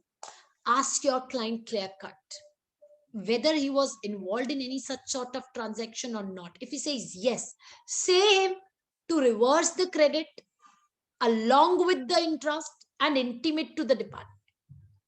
Sir, even in case of reversal, a question may arise whether reversal is equal to never taking of credit. Law says, section 122 says, even if you take ITC and not utilize it, still it is an offense. But there are a number of judgments of Pratibha processors, Bombay Dyeing, mentioned in the PPT. Don't worry. Pratibha processors, Bombay Dyeing, which says not utilizing, only taking is equivalent to not taking. Penalty should not be levied. Now the question comes, if your client is a genuine, although the other person has given the statement, never say your client, oh, you have given the statement, you have to done that, you have done, now nothing. No, even if the statement is made, if the person is genuine, he must fight for it. Because friends, remember, if you say the transaction is fake, the repercussions will come in the other acts also. If it is after 2020, there is a draconian provision of 271 AD in income tax also, which says 100% of your purchase will be your income. 100% of the penalty will be levied in income tax also. So don't just accept it for the peace of mind. If you say that the particular thing is a fake invoice and should not be charged to tax, if it was fake, surrender it. If it was not, fight for it. Never hesitate in giving the documentation. For goods, you have number of documentation: e-way bill, vehicle number, toll receipts, transport document. Services, for services it might be a bit tough, but sometimes the hoardings, the documents like in advertisement are available. Never hesitate in furnishing the documents. Then, if even the person says that a statement has been made, if the statement is of another person, he said, you cannot take a blanket exemption. Okay, if he has been supplying he said, I have been supplying these fake invoicing. Might be he has done the transaction of 20%, 30%, 50% fake. The other is genuine. I can be out of the genuine. So you cannot take the blanket one. If the person has said, even my transaction goes like that. No, the department cannot take a blanket view. I have a right to cross verify and to that statement given by that person. And we always demand the statement and the right of cross verification. Even if the person concerned has himself given the statement and he says, I did it under the undue influence, he has the right to retract the statement. But the case of Vinod Solanki says retraction must be made within a reasonable time. Friends, yes, if you have been summoned and you don't want to give the statement, you have a right to silence. You have a right of silence and nobody can take that. If you will give the statement, you will state the truth. But if you don't want to give the statement, it is not mandatory for a person to give the statement. And section 70 of GST itself does not talk about giving the statement. It talks about furnishing of the documentation. Now we talked about tax professional, whether he's allowed. My dear friends, there is no legal provision which says that the counsel should be allowed. There are various judgments that are in contra to each other, which some says in some cases it was allowed, in some cases it was not allowed, and in many cases it allowed only the visible distance. You can see your party is giving the statement, but you cannot hear. In few of the custom cases, they allowed the visible distance, but not the hearing distance. So now question comes that, yes, you always check the amount. If you think that the quantum is exceeding 5 crore, although, my dear friends, the provision of arrest arises from 1 crore of tax amount. or ITC amount. But because those are bailable offense, the department generally put the arrest provisions after 5 crores because then the offense becomes non-bailable and cognizable. Evaluate, and trust me, anticipatory bail is not easy to get in such circumstances. So be careful whether to apply anticipatory bail or not and how to proceed it. And I practically tell you, department, when you say, "Na, we want to apply anticipatory bail," this says we have not done anything. We have to just called you for someone, and when you have been called for someone, you are not an accused. Now, if I talk about whether there is the criminal law which says that the statement of accused is of no relevance. But here, the person who is summoned is not an accused, so his statement can be relied upon. The statement given before police officer is not acceptable, but he is not a police officer. You must check that even if there is a search or survey, nowadays they are coming and sitting for long hours. Please check whether they are resorting to natural justice or not. If there are only ladies in the house, they are not supposed to sit after the sunset. So friends, what are the case laws in this entire situation? I have mentioned 4 case laws for your reference, that the simultaneous investigation cannot be done along with section 6(2)(b). 6(2)(b) clearly states that if the transaction, if the particular adjudication investigation is being taken up by a particular department, CGST or ST, the other cannot put you to the same point, the same issue cannot be raised. If you have center jurisdiction, you are liable to answer to center. If you have state jurisdiction, you are liable to answer to state center. Now, but please remember, intelligence wing, investigation wing for investigation purpose has all India jurisdiction. So for that, even if the case is pending with Delhi, you can receive a notice in Karnataka by the intelligence wing. They have all India jurisdiction. The person who is merely filing the returns cannot be put to prejudice, but still one needs to be very, very cautious and must, if you are appearing, because nowadays they are arresting the persons concerned also, so you need to be cautious and must chalk out that all these documents were given and no such advice was given by Naresh Kumar Mangla case. Clear-cut mentions you cannot arrest a person by Honorable Supreme Court if the person is cooperating. But still we are seeing that the arrests are happening every day.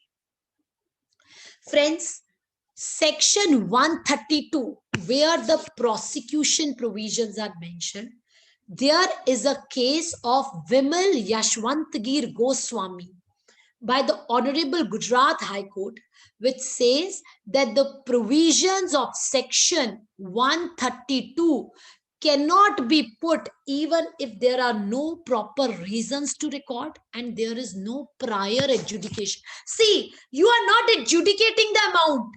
You are directly arresting the person. 132 comes into the picture when once the adjudication is done. Okay, this person is guilty. You are not making him guilty. What they are doing? They come to your premises, they take you along, they give you someone there, they record your statement, and immediately they take the authorization and arrest.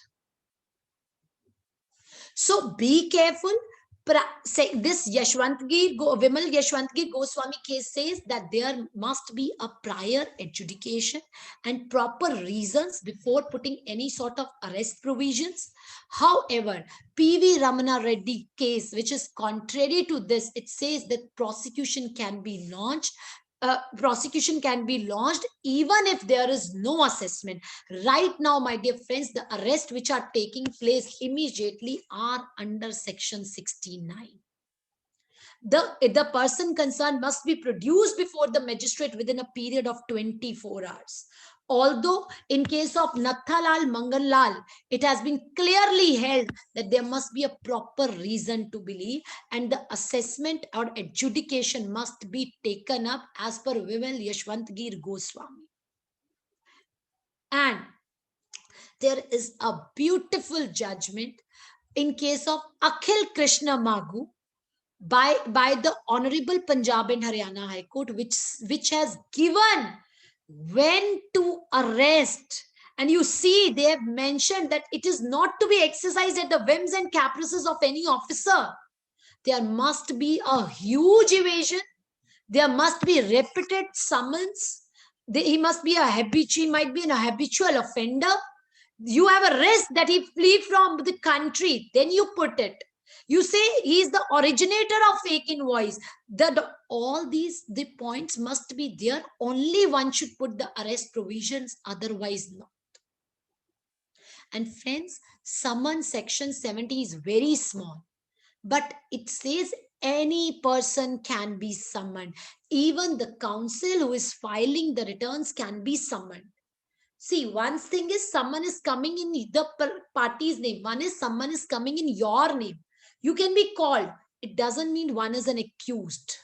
Summon can be issued for taking the relevant information. Whenever you receive summons or the notices, please take there should not be cross empowerment. What it says, I already mentioned, the notice must be a proper notice. The officer must be a proper officer. This is section 6(2)(b), which I was talking about. You cannot be put to prejudice to state and center same on the same subject matter. If Tran 1 center has opened, the state cannot give you a notice, but the subject matter should be same. And this is the circular. Can a summon be issued by an inspector? No. Which officer is authorized? For section 70, the inspector is not authorized. Yes, it must be at least from a superintendent. To putting the arrest provision, there must be a commissioner who should be the authorized, who should give the authorization for arrest. And this is a beautiful judgment by Canon India, by Honorable Supreme Court of India. And you know, in this case, director, it is a custom case, but equally applicable to GST. Director of Revenue Intelligence. Sir, intelligence wing cannot do the adjudication. They are to go for the investigation proceeding only. And this case of Canon India Private Limited, they carried out the adjudication process and issued the notice. And it was held he is not a proper officer, and hence the DRI for recovery of duty paid, the order held was invalid order, merely on the ground of that the person concerned is not a proper officer. So never ignore these proceedings. Canon India is a judgment which can be relied in case of the GST also.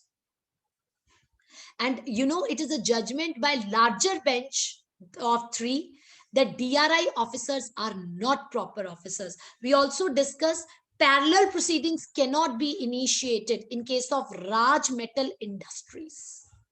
I mentioned it previously also. These are the judgments which I have quoted here. Coing Solutions, Himanshu Balram. You cannot, these are the judgments that you cannot subject to same subject matter, proceedings cannot be parallelly initiated. So I have mentioned the overlapping jurisdiction, powers to arrest, authority which initiates must conclude. If a particular matter, a notice has come from one authority, they must conclude it. So these are the various case laws. Now, friends, the question comes, there is a judgment of attachment of the bank account by the Honorable Supreme Court in case of Radha Krishna Industries. At length, they have discussed and they have said the power to attach the property is a draconian power, and the officers must not use these powers. Bare minimum, there must be, what they mentioned, there must be tangible material on record, and the proper order of provisional attachment must be given. If it is in the interest, they must prove that it is in the interest of the revenue, and they cannot directly do so. I have put this order in the summarized form where it was held that it is a draconian power in nature by the Honorable Supreme Court. Strictly fulfilled, they must show that there was a tangible material on record, and the commissioner is duty bound to deal with the objections of attachment in passing the order. Friends, apart from this, sometimes our goods are getting detained. And one more issue, I have put in the judgment of Cosmol in the refunds case, which I didn't discuss. In Cosmol case, friends, I'm just taking it before starting this detention. In case of refunds, in case of Cosmol, the citation is given there. It has recently been held that even the limitation period has expired, and when the excess tax paid is not in the nature of tax, the refund for the same will be allowed. So you can refer that judgment to. Now let me come to detention. Sometimes during the vehicle is in motion, the goods gets detained. So it has been clearly mentioned in the circular, for the minor reasons, the goods cannot be detained. HSN is wrong, PIN code is wrong, name is wrong, the HSN number digit has been incorrectly mentioned. No. So as a result, in this case, we have got the judgment also recently. I just show you where it has been clearly mentioned that merely, even because the person has no intention to evade the tax, but just because the e-way bill has expired, you cannot detain the vehicle. Right? So detention for minor things you cannot detain. And one judgment of Dharmendra M. Jain. In this case, my dear friends, there were two judges bench. One came in favor, another came in against. Intermediary service. What happens? Mr. X is sitting in India. There is a foreign university. University is paying commission to Mr. X. The question comes, all the conditions of export of service are satisfied except place of supply provision as per 13(8)(b), which says intermediary, the place of supply is the place of provider. So in this case, we say the person is earning the foreign exchange, he's fulfilling all the conditions, the services is actually rendering. In this case, person was rendering the marketing services outside India. It was held that the provision of artificially taxing a transaction in India when the services are rendered outside India, but you are, by virtue of 13(8)(b) place of supply provision, you are artificially taxing into India. It is unconstitutional and ultra vires. But we got a contrary judgment, sir. This issue has time since pending. Go daddy case in the pre-GST regime. So there also it was, this provision must be looked into. Now we have got the different judgment that although by artificially making the place of supply in India, the GST does not have the power to tax transactions that are outside India. But in this, the transactions are taxed outside India. So although we have material recycling, which was against, now we have got the two bench judgment, which are different from each other.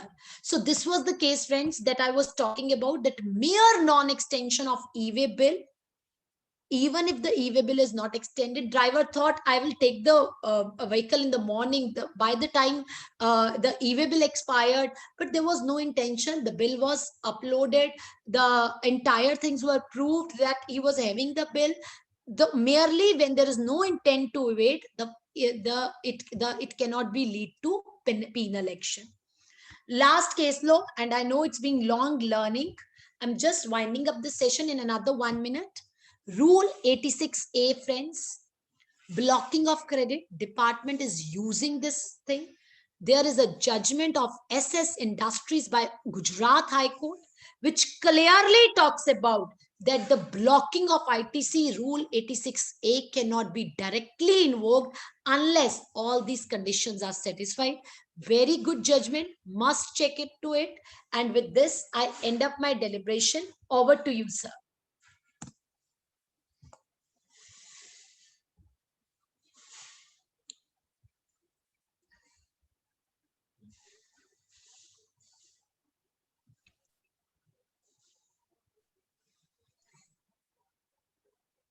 Madam, thank you very much for your elaborate and extensive presentation deliberations for continuously 3 hours without taking a break except for a glass of water a minute.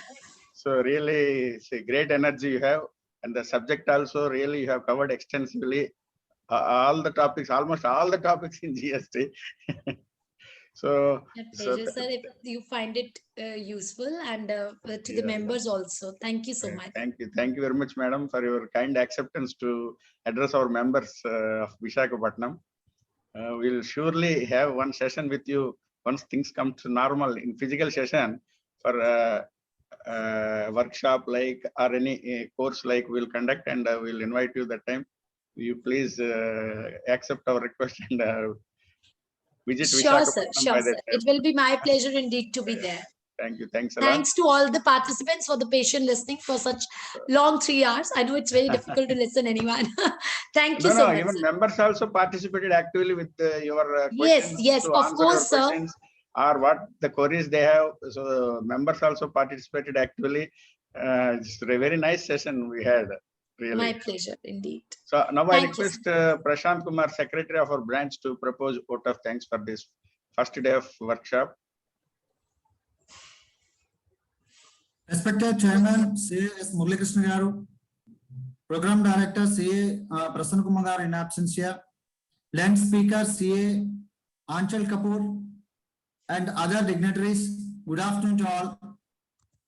I am privileged to propose vote of thanks for the first day technical session of the 3 days GST workshop on my own behalf of and behalf of members of Visakhapatnam branch.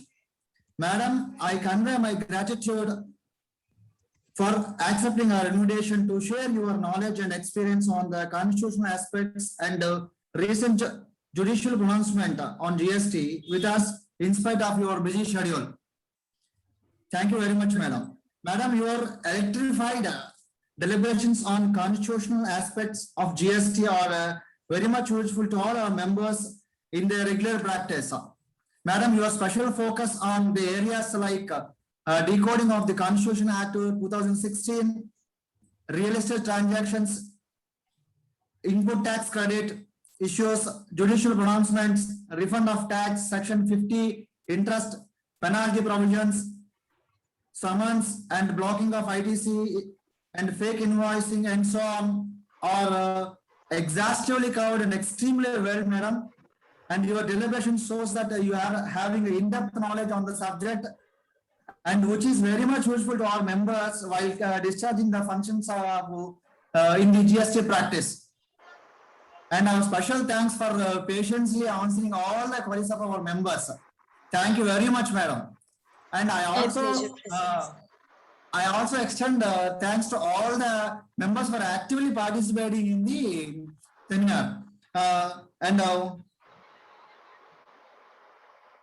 Coming to the to tomorrow's program schedule. Tomorrow we have a session on input tax credit by our immediate past president CA Atul Kumar Gupta ji, and keynote address by Sri M. Srinivas Rao, Joint Commissioner of Commercial Taxes. Request the members please attend and make use of it and got benefited. Thank you very much for all the webinars for attending and make it the session live. And also I convey my thanks to our chairman for giving this opportunity. Thank you very much. Thank you one and all. Thank you, Prashant. So much, sir. And thank you all the participants. Yeah, thank you, madam. Thank you very much.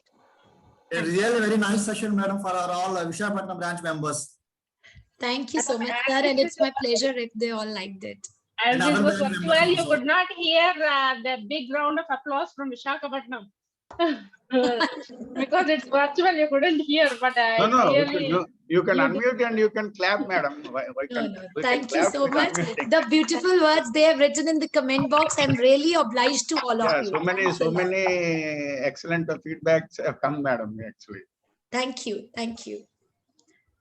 And thanks to all the participants for the active participation. You know, it helps the speaker to maintain the session in a proper manner. And thank you so much for the patient listening. Thank you, sir. Madam, as you initially said, the chat box should fill with all queries. Now the chat box will fill with queries and appreciations also.